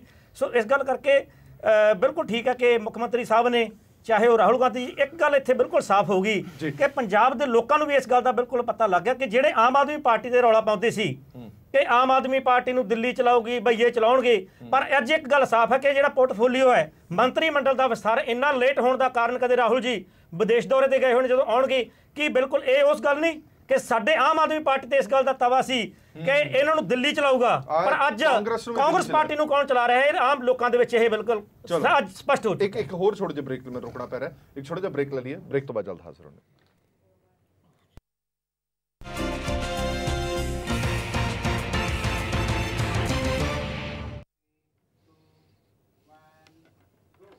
ਬ੍ਰੇਕ ਤੋਂ ਬਾਅਦ ਦਰਸ਼ਕਾਂ ਦਾ ਇੱਕ ਵਾਰ ਫਿਰ ਤੋਂ ਸਵਾਗਤ ਹੈ ਔਰ ਸਾਡੀ ਵਿਚਾਰ ਚਰਚਾ ਜਾਰੀ ਹੈ। ਨਵੀਂ ਕੈਬਨਿਟ ਬਣੀ ਹੈ ਜਿਹੜੀ, ਨਵੇਂ ਚਿਹਰੇ ਸ਼ਾਮਲ ਹੋਏ ਨੇ, ਕੈਬਨਿਟ ਮੁਕੰਮਲ ਹੋ ਗਈ ਹੈ, ਪਰ ਉਸ ਤੋਂ ਬਾਅਦ ਦੀਆਂ ਜਿਹੜੀਆਂ ਪ੍ਰਸਥਿਤੀਆਂ ਬਣ ਰਹੀਆਂ ਨੇ ਉਸ ਨੂੰ ਕਿਵੇਂ ਢਾਲਿਆ ਜਾਏਗਾ, ਇਸ ਲਈ ਹੁਣੇ ਇੱਕ ਟਵੀਟ ਆਇਆ ਰਵੀਨ ਠਕਰਾਲ ਸਾਹਿਬ ਦਾ, ਮੀਡੀਆ ਐਡਵਾਈਜ਼ਰ ਨੇ ਪੰਜਾਬ ਦੇ CM। ਉਹ ਕਹਿੰਦੇ ਨੇ ਕਿ no unfairness in selection of new Punjab cabinet ministers, balance maintained in regional and caste representation। ਇਸ ਤੋਂ ਇਲਾਵਾ ਇੱਕ ਹੋਰ ਅਹਿਮ ਜਿਹੜੀ ਗੱਲ ਉਹਨਾਂ ਨੇ ਕਹੀ ਹੈ ਕਿ assured all MLA would be accommodated in boards and corporation, ਵੀ ਜਿਹੜੇ ਵਿਧਾਇਕ ਮੰਤਰੀ ਨਹੀਂ ਬਣ ਸਕੇ ਉਹਨਾਂ ਨੂੰ ਕਾਰਪੋਰੇਸ਼ਨ ਦੇ ਵਿੱਚ ਜਾਂ ਬੋਰਡਾਂ ਦੇ ਵਿੱਚ ਅਕੋਮੋਡੇਟ ਕੀਤਾ ਜਾਏਗਾ। ਪ੍ਰਭਜੋਤ ਸਿੰਘ ਜੀ, ਜਿੱਥੇ ਜੇਕਰ ਮੈਂ ਗਲਤ ਨਹੀਂ ਹਾਂ ਤੇ ਮੁੱਦਾ ਆਫਿਸ ਆਫ ਪ੍ਰੋਫਿਟ ਦਾ ਨਹੀਂ ਬਣਦਾ, ਕੀ ਇੱਕ ਵਿਧਾਇਕ ਨੂੰ, ਚੁਣੇ ਹੋਏ ਨੁਮਾਇੰਦੇ ਨੂੰ ਕਾਰਪੋਰੇਸ਼ਨ ਜਾਂ ਫਿਰ ਕਿਸੇ ਬੋਰਡ ਦਾ ਚੇਅਰਮੈਨ ਹੀ ਦਿੱਤੀ ਜਾ ਸਕਦੀ?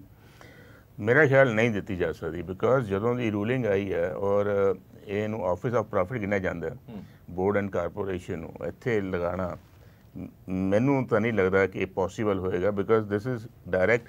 ਇੱਕ ਬਹੁਤ ਸਾਰੇ ਪਹਿਲਾਂ ਵੀ ਜਿਵੇਂ ਸੀਪੀਐਸ ਦਾ ਮੁੱਦਾ ਹੋਇਆ ਸੀ, ਹਾਂ ਸੀਪੀਐਸ ਦਾ ਮੁੱਦਾ ਹੋ ਚੁੱਕਿਆ, ਲੀਗਲ ਐਡਜੂਡੀਕੇਸ਼ਨ ਹੋ ਚੁੱਕੀ ਇਹਦੇ ਤੇ। ਇਹਨੂੰ ਬੋਰਡ ਐਂਡ ਕਾਰਪੋਰੇਸ਼ਨ ਵਿੱਚ ਜਿਹੜੇ ਬੰਦੇ ਇਲੈਕਸ਼ਨ ਨਹੀਂ ਲੜਦੇ, ਇਲੈਕਟ ਹੋ ਕੇ ਨਹੀਂ ਆਉਂਦੇ, ਉਹਨਾਂ ਨੂੰ ਤਾਂ ਲਗਾਇਆ ਜਾ ਸਕਦਾ ਕਿ ਜਿਹਨੂੰ ਟਿਕਟ ਨਹੀਂ ਮਿਲੀ। ਜਿਵੇਂ ਸਰਦਾਰ ਲਾਲ ਸਿੰਘ ਨੇ, ਉਹਨਾਂ ਨੂੰ ਚੇਅਰਮੈਨ ਲਗਾਇਆ ਗਿਆ, ਮੰਡੀ ਬੋਰਡ ਦਾ ਲਗਾਇਆ ਗਿਆ। ਸੋ ਇਸ ਤਰ੍ਹਾਂ ਦਾ ਕੀਤਾ ਜਾ ਸਕਦਾ, ਲੇਕਿਨ ਇਲੈਕਟਡ MLA ਨੂੰ ਬੋਰਡ ਐਂਡ ਕਾਰਪੋਰੇਸ਼ਨਾਂ ਵਿੱਚ ਨਹੀਂ ਲਗਾਇਆ ਜਾ ਸਕਦਾ। This is office of profit. Rathore ਸਾਹਿਬ, ਦੋ ਗੱਲਾਂ ਨੇ। ਪਹਿਲੀ ਗੱਲ ਤਾਂ ਇਹ ਕਿ ਜਿਨ੍ਹਾਂ ਨੂੰ ਟਿਕਟ ਨਹੀਂ ਮਿਲੀ ਸੀ ਉਹਨਾਂ ਨੂੰ ਇਹ ਵਾਅਦਾ ਕੀਤਾ ਗਿਆ ਸੀ ਕਿ ਤੁਹਾਨੂੰ ਕਿਤੇ ਨਾ ਕਿਤੇ ਸੈੱਟ ਕਰ ਦੇਵਾਂਗੇ, ਤੁਹਾਨੂੰ ਚੇਅਰਮੈਨ ਹੀ ਦੇ ਦਾਂਗੇ, ਕਿਤੇ ਨਾ ਕਿਤੇ ਲਗਾ ਦਾਂਗੇ। ਹੁਣ ਉਸੇ ਤਰ੍ਹਾਂ ਦਾ ਹੀ ਲੋਲੀਪੌਪ ਵਿਧਾਇਕਾਂ ਨੂੰ ਚੁਣੇ ਹੋਏ ਨੂੰ ਦਿੱਤਾ ਜਾ ਰਿਹਾ, ਜਦਕਿ ਆਫਿਸ ਆਫ ਪ੍ਰੋਫਿਟ ਦਾ ਵੀ ਮੁੱਦਾ ਬਣ ਜਾਏਗਾ। ਤੁਸੀਂ ਖੁਸ਼ ਕਿਹਨੂੰ ਕਰੋਗੇ, ਜਿਨ੍ਹਾਂ ਨੂੰ ਟਿਕਟ ਨਹੀਂ ਦਿੱਤੀ ਉਹਨਾਂ ਨੂੰ, ਜਾਂ ਜਿਨ੍ਹਾਂ ਨੂੰ ਮੰਤਰੀ ਪਦ ਦਾ ਅਹੁਦਾ ਨਹੀਂ ਦਿੱਤਾ ਉਹਨਾਂ ਨੂੰ? ਬਿਲਕੁਲ, ਇਹ ਜਿਹੜਾ ਵਾਅਦਾ ਕੀਤਾ ਸੀਗਾ ਕੈਪਟਨ ਸਾਹਿਬ ਨੇ, ਜਿਹੜੇ ਟਿਕਟਾਂ ਤੋਂ ਜਿਨ੍ਹਾਂ ਦੀ ਐਪਲੀਕੇਸ਼ਨਸ ਵਾਪਸ ਹੋਈਆਂ ਸੀ, ਉਹ ਬਿਲਕੁਲ ਪੂਰਾ ਹੋਏਗਾ। ਬਾਕੀ ਜਿਹੜੀ ਗੱਲ ਲੋਲੀਪੌਪ ਦੀ ਤੁਸੀਂ ਗੱਲ ਕਹਿ ਰਹੇ ਹੋ, ਜੇ ਸੰਵਿਧਾਨ ਦੇ ਦਾਇਰੇ ਦੇ ਅੰਦਰ ਕਾਨੂੰਨੀ ਸਲਾਹ ਲੈ ਕੇ ਅਗਰ ਕੋਈ ਇਦਾਂ ਦਾ ਬਣਦਾ ਹੈ ਕਿ ਕਾਰਪੋਰੇਸ਼ਨ ਜਾਂ ਬੋਰਡਸ ਦੇ ਅੰਦਰ ਅਸੀਂ ਲਾ ਸਕਦੇ ਹਾਂ ਤਾਂ ਇਹਨਾਂ ਨੂੰ ਲਾਵਾਂਗੇ। ਅਦਰਵਾਈਜ਼ ਇੱਕ ਦੂਜੀ ਗੱਲ ਵੀ ਤੁਹਾਨੂੰ ਪਤਾ ਹੋਏਗਾ, ਪਿੱਛੇ ਮਾਨ ਸਾਹਿਬ ਨੇ ਕਿਹਾ ਸੀਗਾ ਕਿ ਅਸਿਸਟੈਂਟ ਲਾਣ ਦੀ ਵੀ ਗੱਲ ਹੋਈ ਸੀ, ਪਰ ਉਹ ਵੀ ਹੋ ਸਕਦਾ ਐਡਜਸਟਮੈਂਟ ਦੇ ਅੰਦਰ। ਅਸਿਸਟੈਂਟ ਲਾਣ ਦੀ ਗੱਲ ਹੋਈ ਸੀ, ਅਸਿਸਟੈਂਟ ਲਾਣ ਦੇ ਨਾਲ ਇਹ ਵੀ ਕਿਹਾ ਗਿਆ ਸੀ ਕਿ ਕਿਸੇ ਤਰ੍ਹਾਂ ਦਾ ਕੋਈ ਪ੍ਰੋਫਿਟ ਨਹੀਂ ਦਿੱਤਾ ਜਾਏਗਾ, ਨਾ ਕੋਈ ਆਫਿਸ, ਨਾ ਕੋਈ ਗੱਡੀ, ਨਾ ਕੋਈ ਮੰਤਰੀ, ਨਾ ਕੋਈ ਸੰਤਰੀ। ਅਜਿਹੇ ਦੇ ਵਿੱਚ ਅਸਿਸਟੈਂਟ ਕੌਣ ਲੱਗੂਗਾ? ਬਿਲਕੁਲ, ਇਹ ਦੇਖੋ ਵਿਧਾਇਕ ਕੋਈ ਵੀ ਹੈ, ਅਗਰ ਵਿਧਾਇਕ ਵੀ ਚੁਣ ਕੇ ਆਂਦਾ ਹੈ, ਕੋਈ ਸਹੂਲਤਾਂ ਨਹੀਂ ਦੇ ਰਹੇ ਤਾਂ ਕੋਈ ਪਾਵਰਾਂ ਵੀ ਉਹਨਾਂ ਕੋਲ ਨਹੀਂ ਨੇ। ਇਹ ਮੰਨ ਕੇ ਚੱਲੀਏ ਨਾ, ਗੱਲ ਹੈ ਕਿ ਉਹ ਕੰਮ ਵੀ ਕੋਈ ਨਹੀਂ ਨੇ, ਫਿਰ ਕਾਦੇ ਉਹ ਕੰਮ ਵੰਡ ਕੇ ਕਰਨਗੇ। ਉਹ ਜਿੰਨੇ ਮਹਿਕਮਿਆਂ ਦਾ ਕੰਮ ਹੋਏਗਾ, ਜਿੰਨੇ ਮਹਿਕਮਿਆਂ ਦਾ ਕੰਮ ਹੋਏਗਾ ਉਹ ਵੰਡ ਕੇ ਹੋਏਗਾ। ਔਰ ਦੂਜੀ ਗੱਲ, ਕਿਹੜਾ ਐਸਾ ਵਿਧਾਇਕ ਹੋਏਗਾ ਜਿਹਨੂੰ ਮੰਤਰੀ ਪਦ ਦਾ ਅਹੁਦਾ ਮਿਲਿਆ ਨਹੀਂ, ਜਿਹਨੂੰ ਮੰਤਰੀ ਦਾ ਅਹੁਦਾ ਮਿਲਿਆ ਉਹਦਾ ਅਸਿਸਟੈਂਟ ਜਾ ਕੇ ਲੱਗ ਜਾਏਗਾ? ਮੈਨੂੰ ਦੱਸੋ ਕਿਹੜਾ। ਤੁਸੀਂ ਇੱਥੇ ਦੱਸ ਦਿਓ ਵੀ ਕਿਹੜੇ ਤੁਹਾਡੇ MLA ਸਾਹਿਬ ਇੰਟਰਸਟਿਡ ਹੈਗੇ ਨੇ ਅਸਿਸਟੈਂਟ ਲੱਗਣ ਦੇ ਵਿੱਚ। ਤੁਸੀਂ ਦੇਖੋ, ਸਮਾਂ ਬੀਤਣ ਦਿਓ, ਅੱਜ ਮੰਤਰੀ ਮੰਡਲ ਪੂਰਾ ਹੋਇਆ, ਤੁਸੀਂ 2-3 ਦਿਨ ਦੇ ਅੰਦਰ ਦੇਖੋ, 4 ਦਿਨਾਂ ਦੇ ਅੰਦਰ ਇਹ ਸਾਰੀ ਐਡਜਸਟਮੈਂਟ ਹੋ ਜਾਣਗੇ। ਔਰ ਜਿਹੜੇ ਵਿਰੋਧ ਦੇ ਸੁਰ ਉੱਠੇ ਵੀ ਹੈ ਪਾਰਟੀ ਦੇ ਅੰਦਰ, ਉਹ ਪਾਰਟੀ ਦਾ ਅੰਦਰੂਨੀ ਮਸਲਾ ਹੈ, ਮਿਲ ਬੈਠ ਕੇ ਉਹ ਸਾਰਾ ਸੰਭਲ ਜਾਏਗਾ। ਤੁਸੀਂ 4-5 ਦਿਨ ਦੇ ਅੰਦਰ ਦੇਖੋ, ਬਿਲਕੁਲ ਪਿਕਚਰ ਇਹ ਕਲੀਅਰ ਹੋ ਜਾਏਗੀ। ਜੀ, ਤੁਸੀਂ ਵੀ ਸਿਆਸਤ ਦੀ ਬੜੀ ਨੌਲੇਜ ਰੱਖਦੇ ਹੋ। ਜਿਹੜਾ ਸਵਾਲ ਮੈਂ ਇਹਨਾਂ ਨੂੰ ਪੁੱਛਿਆ ਸੀਗਾ ਆਫਿਸ ਆਫ ਪ੍ਰੋਫਿਟ ਦਾ, ਕੀ ਇਹ ਮੁੱਦਾ ਬਣ ਜਾਏਗਾ? ਬਿਲਕੁਲ ਨਹੀਂ ਜੀ। ਆਫਿਸ ਆਫ ਪ੍ਰੋਫਿਟ ਦੀ ਬੜੀ ਕਲੈਰਿਟੀ ਹੈ, ਆਲਰੇਡੀ ਇਹਦੇ ਉੱਪਰ ਜਜਮੈਂਟਸ ਵੀ ਹੈਗੀਆਂ। ਇਹ ਪੋਸੀਬਲ ਹੀ ਨਹੀਂ ਹੈ ਕਿ ਜਿਹੜੇ MLAs ਨੇ ਉਹਨਾਂ ਨੂੰ ਤੁਸੀਂ ਬੋਰਡ ਕਾਰਪੋਰੇਸ਼ਨ ਦਾ ਚੇਅਰਮੈਨ ਨਿਯੁਕਤ ਕਰ ਲਓ। ਇਹ ਤਾਂ ਪੋਸੀਬਿਲਿਟੀ ਹੈ ਹੀ ਨਹੀਂ ਹੈ। ਸ਼ਾਇਦ ਉਹ ਕਿਤੇ ਟਵੀਟ ਕਰਦੇ ਗਲਤੀ ਲੱਗ ਗਈ, ਲੇਕਿਨ ਮੈਨੂੰ ਲੱਗਦਾ ਕਿ ਇਹ ਚੀਜ਼ ਹੋਏਗੀ। ਵਨ। ਦੂਸਰਾ, ਰਠੌੜ ਸਾਹਿਬ, ਮੇਰੀ ਬੇਨਤੀ ਹੈ ਕਿ ਵੀ ਤੁਸੀਂ ਕਈ ਸਾਰੀ ਗੱਲਾਂ ਤੇ ਫੋਕਸ ਕਰ ਰਹੇ ਹੋ, ਪਰ ਸਾਨੂੰ ਇਸ ਗੱਲ ਦੇ ਉੱਪਰ ਨਹੀਂ ਫੋਕਸ ਕਰ ਪਾ ਰਹੇ ਵੀ ਜਿਹੜੇ ਮੰਤਰੀ ਬਣਾਏ ਗਏ ਨੇ ਤੇ ਇਹਨਾਂ ਦੇ ਅੰਦਰ ਕੀ ਕੰਪੀਟੈਂਸ ਦੇਖੀ ਗਈ, ਕੀ ਐਡਮਿਨਿਸਟ੍ਰੇਟਿਵ ਸਕਿੱਲਸ ਦੇਖੇ ਗਏ, ਕਿਵੇਂ ਪੰਜਾਬ ਦੇ ਜਿਹੜਾ ਕਾਂਗਰਸ ਦਾ ਸੁਪਨਾ ਹੈ ਉਹਨੂੰ ਪੂਰਾ ਕਰਨਗੇ, ਜਿਹੜਾ 1 ਸਾਲ 'ਚ ਤਾਂ ਹੋਇਆ ਨਹੀਂ, ਜਿਹੜੇ ਬਣੇ ਮੰਤਰੀ ਸੀਗੇ ਉਹ ਕਿਥੋਂ ਕਰਨਗੇ। ਉਹਦੇ ਉੱਪਰ ਕਿਤੇ ਹਾਲੇ ਤੱਕ ਸਾਨੂੰ ਕਾਂਗਰਸ ਵੱਲੋਂ ਕੋਈ ਗੱਲਬਾਤ ਨਹੀਂ ਆਈ ਹੈ। ਇੱਕ ਗੱਲ ਪੱਕੀ ਹੈ ਕਿ ਨੈਸ਼ਨਲ ਪਾਰਟੀ ਹੈ, ਨੈਸ਼ਨਲ ਪਾਰਟੀ ਦਾ ਇੱਕ ਆਪਣਾ ਸਿਸਟਮ ਹੁੰਦਾ ਹੈ, ਪਰ ਹਾਂ ਇਸ ਕੈਬਨਿਟ ਦੇ ਅੰਦਰ ਜਿਵੇਂ ਸਾਡੇ ਮੋਦੀ ਸਾਹਿਬ ਨੇ ਕਿਹਾ ਸੀਗਾ, ਕੈਪਟਨ ਸਾਹਿਬ ਦੀ ਜਿਹੜੀ ਮੋਹਰ ਹੈ ਉਹ ਦਿਖਦੀ ਹੈ, ਕਾਂਗਰਸ ਦੀ ਮੋਹਰ ਨਹੀਂ ਦਿਖਦੀ। ਦੇਖੋ, ਇਹਦੇ 'ਚ ਕੀ ਬੁਰਾਈ ਹੈ ਕਿ ਕਾਂਗਰਸ ਦੀ ਮੋਹਰ ਦਿਖ ਰਹੀ ਹੈ ਕੈਪਟਨ ਸਾਹਿਬ ਦੀ? ਕੈਪਟਨ ਸਾਹਿਬ ਸੂਬੇ ਦੇ ਮੁੱਖ ਮੰਤਰੀ ਨੇ, ਉਹਨਾਂ ਨੂੰ ਅਧਿਕਾਰ ਹੈ ਆਪਣੀ ਕੈਬਨਿਟ ਚੁਣਨ ਦਾ। ਦੂਜੀ ਗੱਲ, ਜਿਹੜੀ ਗੱਲ ਤੁਸੀਂ ਕੰਪੀਟੈਂਸ ਦੀ ਗੱਲ ਕਰਦੇ ਹੋ, ਰਠੌੜ ਸਾਹਿਬ, ਜਦੋਂ ਅਸੀਂ ਤੁਹਾਨੂੰ ਇਹ ਕਹਿੰਦੇ ਆ ਨਾ ਕਿ ਤੁਸੀਂ ਵਾਰ-ਵਾਰ ਦਿੱਲੀ ਕਿਉਂ ਜਾਂਦੇ ਹੋ, ਤੁਸੀਂ ਕਹਿੰਦੇ ਹੋ ਸਾਡੀ ਕੇਂਦਰੀ ਪਾਰਟੀ ਹੈ, ਉੱਥੇ ਸਾਡੇ ਸਾਰੇ ਬੈਠੇ ਆ, ਅਸੀਂ ਉਹਨਾਂ ਨਾਲ ਡਿਸਕਸ ਕਰਨਾ ਹੈ। ਜਦੋਂ ਹੁਣ ਅਸੀਂ ਕਹਿ ਰਹੇ ਕਿ ਕੈਪਟਨ ਸਾਹਿਬ ਦੀ ਮੋਹਰ ਹੈ, ਤੁਸੀਂ ਕਹਿੰਦੇ ਹੋ ਕਿ ਕੈਪਟਨ ਹੋਲੀ ਸੋਲੀ ਸਾਰੇ ਇੰਚਾਰਜ ਨੇ। ਇਹਦਾ ਮਤਲਬ ਕੈਪਟਨ ਸਾਹਿਬ ਦੀ ਚੱਲੀ, ਉੱਪਰ ਨਹੀਂ ਚੱਲੀ, ਉੱਪਰਲਿਆਂ ਦੀ ਨਹੀਂ ਚੱਲੀ। ਜੇ ਉੱਪਰਲਿਆਂ ਦੀ ਚੱਲਦੀ ਹੈ ਤਾਂ ਕੈਪਟਨ ਸਾਹਿਬ ਦੀ। ਪਰਸੋਂ ਵੀ ਡਿਬੇਟ ਦੇ ਅੰਦਰ ਇਹੀ ਗੱਲ ਕੀਤੀ ਸੀਗੀ ਕਿ ਜੋ ਇਹਨਾਂ ਦਾ ਅਧਿਕਾਰ ਖੇਤਰ ਹੈ ਉਹ ਕੈਪਟਨ ਸਾਹਿਬ ਦਾ ਹੈ। ਕੈਪਟਨ ਸਾਹਿਬ ਸੁਨੀਲ ਜਾਖੜ ਜੀ ਸਾਡੇ ਜਿਹੜੇ ਸੂਬੇ ਦੇ ਪ੍ਰਧਾਨ ਹੈ ਤੇ ਰਾਹੁਲ ਗਾਂਧੀ ਜੀ ਨੇ ਮਿਲ ਬੈਠ ਕੇ ਫੈਸਲਾ ਕੀਤਾ ਹੈ। ਲੇਕਿਨ ਜਿਹੜੀ ਆਖਰੀ ਮੋਹਰ ਹੈ, ਸਤਿਕਾਰਯੋਗ ਜੋਸ਼ੀ ਸਾਹਿਬ ਬੈਠੇ, ਇਹਨਾਂ ਨੂੰ ਵੀ ਪਤਾ ਹੈ ਰਾਸ਼ਟਰੀ ਪਾਰਟੀ ਤੋਂ ਬਿਲੋਂਗ ਰੱਖਦੇ ਹੈ, ਜੋ ਫੈਸਲਾ ਹੁੰਦਾ ਹੈ ਦਿੱਲੀ ਹੁੰਦਾ ਹੈ, ਐਂਡ ਇਹਦੇ ਜਿਹੜੀ ਮੋਹਰ ਲੱਗਣੀ ਹੈ ਉੱਥੇ ਲੱਗਣੀ ਹੈ। ਜਿਹੜੀ ਕੰਪੀਟੈਂਸ ਦੀ ਗੱਲ ਕਰੀਏ, ਕੋਈ ਵੀ ਰਾਸ਼ਟਰੀ ਪਾਰਟੀ ਹੋਈਏ, ਆਪਾਂ ਹਰਿਆਣੇ 'ਚ ਜਾਈਏ, ਬੀਜੇਪੀ ਦੀ ਗੱਲ ਕਰੀਏ, ਖੱਟੜ ਸਾਹਿਬ ਨੇ ਫਸਟ ਟਾਈਮਰ MLA ਸੀਗੇ, ਫੜਨਵੀਸ ਸਾਹਿਬ ਸੀਗੇ। ਗੱਲ ਇਹ ਹੈ ਕਿ ਪਾਰਟੀ ਦਾ ਅੰਦਰੂਨੀ ਮਸਲਾ ਹੈ ਕਿ ਪਾਰਟੀ ਨੇ ਕਿਹਨੂੰ ਸੂਬੇ ਦਾ ਪ੍ਰਧਾਨ ਬਣਾਉਣਾ ਹੈ, ਕਿਹਨੂੰ ਮੁੱਖ ਮੰਤਰੀ ਬਣਾਉਣਾ। ਪੈਮਾਨਾ ਬਿਲਕੁਲ ਪੈਮਾਨਾ ਦੇਖੋ, ਤਜਰਬਾ ਵੀ ਇਹਦੇ ਚ ਲਿੱਤਾ ਗਿਆ ਹੈ। ਪੋਰਟਫੋਲੀਓ ਕਿਸੇ ਨੂੰ ਦੇਣਾ, ਘੱਟੋ ਘੱਟ ਇਹ ਤਾਂ ਦੇਖੋਗੇ ਕਿ ਉਹਦਾ ਤਜਰਬਾ ਕੀ ਹੈ, ਇਸ ਮਹਿਕਮੇ ਦੇ ਨਾਲ ਉਹਦਾ ਤਜਰਬਾ ਕੀ ਹੈਗਾ, ਕਿ ਉਹ ਇਸ ਚੀਜ਼ ਨੂੰ ਸੰਭਾਲ ਸਕਦਾ, ਕਿ ਉਹਦੀ ਬੈਕਗ੍ਰਾਉਂਡ ਕੀ ਹੈਗੀ ਇਸ ਪੂਰੇ ਮਸਲੇ ਨਾਲ ਜੁੜਦੀ ਹੋਈ। ਦੇਖੋ, ਇਹਦੇ ਚ ਇਮਾਨਦਾਰ ਛਵੀ, ਯੂਥ, ਸਮਾਜ, ਏਰੀਆ ਸਮਾਜ ਵੀ ਪੂਰਾ ਇਹਨੂੰ ਕੈਲਕੂਲੇਟ ਕਰ, ਪੂਰਾ ਕੈਲਕੂਲੇਟ ਪੂਰੇ ਕੰਪੀਟੈਂਸ ਨਹੀਂ ਆਈ ਸਰ, ਰਾਠੌਰ ਸਾਹਿਬ ਕੰਪੀਟੈਂਸ ਨਹੀਂ। ਦੇਖੋ ਕੋਈ ਕਮੀ ਹੋ ਸਕਦਾ ਰਹਿ ਗਈ ਹੋਵੇ, ਲੇਕਿਨ ਪੂਰੇ ਸਮਝਦਾਰੀ ਦੇ ਨਾਲ ਸਾਰੇ ਮਤਲਬ ਸੂਬਾ ਅਧਿਕਸ਼ ਵੀ ਬੈਠੇ ਸੀਗੇ ਨਾਲ, ਸੀਐਮ ਸਾਹਿਬ ਵੀ ਬੈਠੇ ਸੀਗੇ ਤੇ ਰਾਹੁਲ ਗਾਂਧੀ ਦੇ ਜਿਹੜੇ ਸਾਡੇ ਸਟੇਟ ਦੇ ਪ੍ਰਭਾਰੀ ਦੋਨੋਂ, ਉਹਨਾਂ ਨੇ ਮਿਲ ਬੈਠ ਕੇ ਕੋਈ ਫੈਸਲਾ ਕੀਤਾ ਹੈ। ਵਲਟੋਆ ਸਾਹਿਬ ਤੋਂ ਲੈ ਕੇ ਮੈਂ ਵਾਪਸ ਆਣਾ। ਵਲਟੋਆ ਸਾਹਿਬ, ਜਿਹੜੀ ਵੀ ਵੱਡੀ ਪਾਰਟੀ ਹੁੰਦੀ ਹੈ, ਭਾਵੇਂ ਉਹ ਕਾਂਗਰਸ ਹੋਵੇ ਜਾਂ ਬੀਜੇਪੀ ਹੋਵੇ, ਉਹਦਾ ਜਿਹੜਾ ਕੰਟਰੋਲ ਹੈਗਾ ਸੈਂਟਰਲਾਈਜ਼ ਹੁੰਦਾ ਹੀ ਹੁੰਦਾ, ਸੈਂਟਰ ਦੇ ਵਿੱਚ ਹੁੰਦਾ ਹੀ ਹੁੰਦਾ। ਅਜਿਹੇ ਦੇ ਵਿੱਚ ਹਾਂ ਇਹ ਗੱਲ ਜ਼ਰੂਰ ਹੈ ਕਿ ਜਿਹੜੇ ਸਟੇਟ ਦੇ ਮੁੱਦੇ ਨੇ ਜਾਂ ਸਟੇਟ ਦੇ ਇਸ਼ੂ ਨੇ ਉਹ ਥੋੜੇ ਜਿਹੇ ਅੱਖੋਂ ਪਰੋਖੇ ਜ਼ਰੂਰ ਹੋ ਜਾਂਦੇ ਨੇ, ਹੱਕ ਅੱਖੋਂ ਪਰੋਖੇ ਜ਼ਰੂਰ ਹੋ ਜਾਂਦੇ ਨੇ, ਪਰ ਜਿਹੜੀ ਇਹ ਕੈਬਨਿਟ ਚੁਣੀ ਗਈ ਹੈ ਇਹਦਾ ਸਪੋਕਸਪਰਸਨ ਸਾਹਿਬ ਕਹਿ ਰਹੇ ਨੇ ਕਿ ਇਹ ਮਿਲਵਾ ਜੁਲਵਾ ਫੈਸਲਾ ਹੈਗਾ, ਇਹਦੇ ਤੇ ਰਾਹੁਲ ਗਾਂਧੀ ਹੋਰਾਂ ਦੀ ਵੀ ਮੋਹਰ ਹੈ, ਇਹਦੇ ਤੇ ਸੁਨੀਲ ਜਾਖੜ ਦੀ ਵੀ ਮੋਹਰ ਹੈ, ਔਰ ਇਹਦੇ ਤੇ ਕੈਪਟਨ ਅਮਰਿੰਦਰ ਸਿੰਘ ਹੋਰਾਂ ਦੀ ਵੀ ਮੋਹਰ ਹੈ।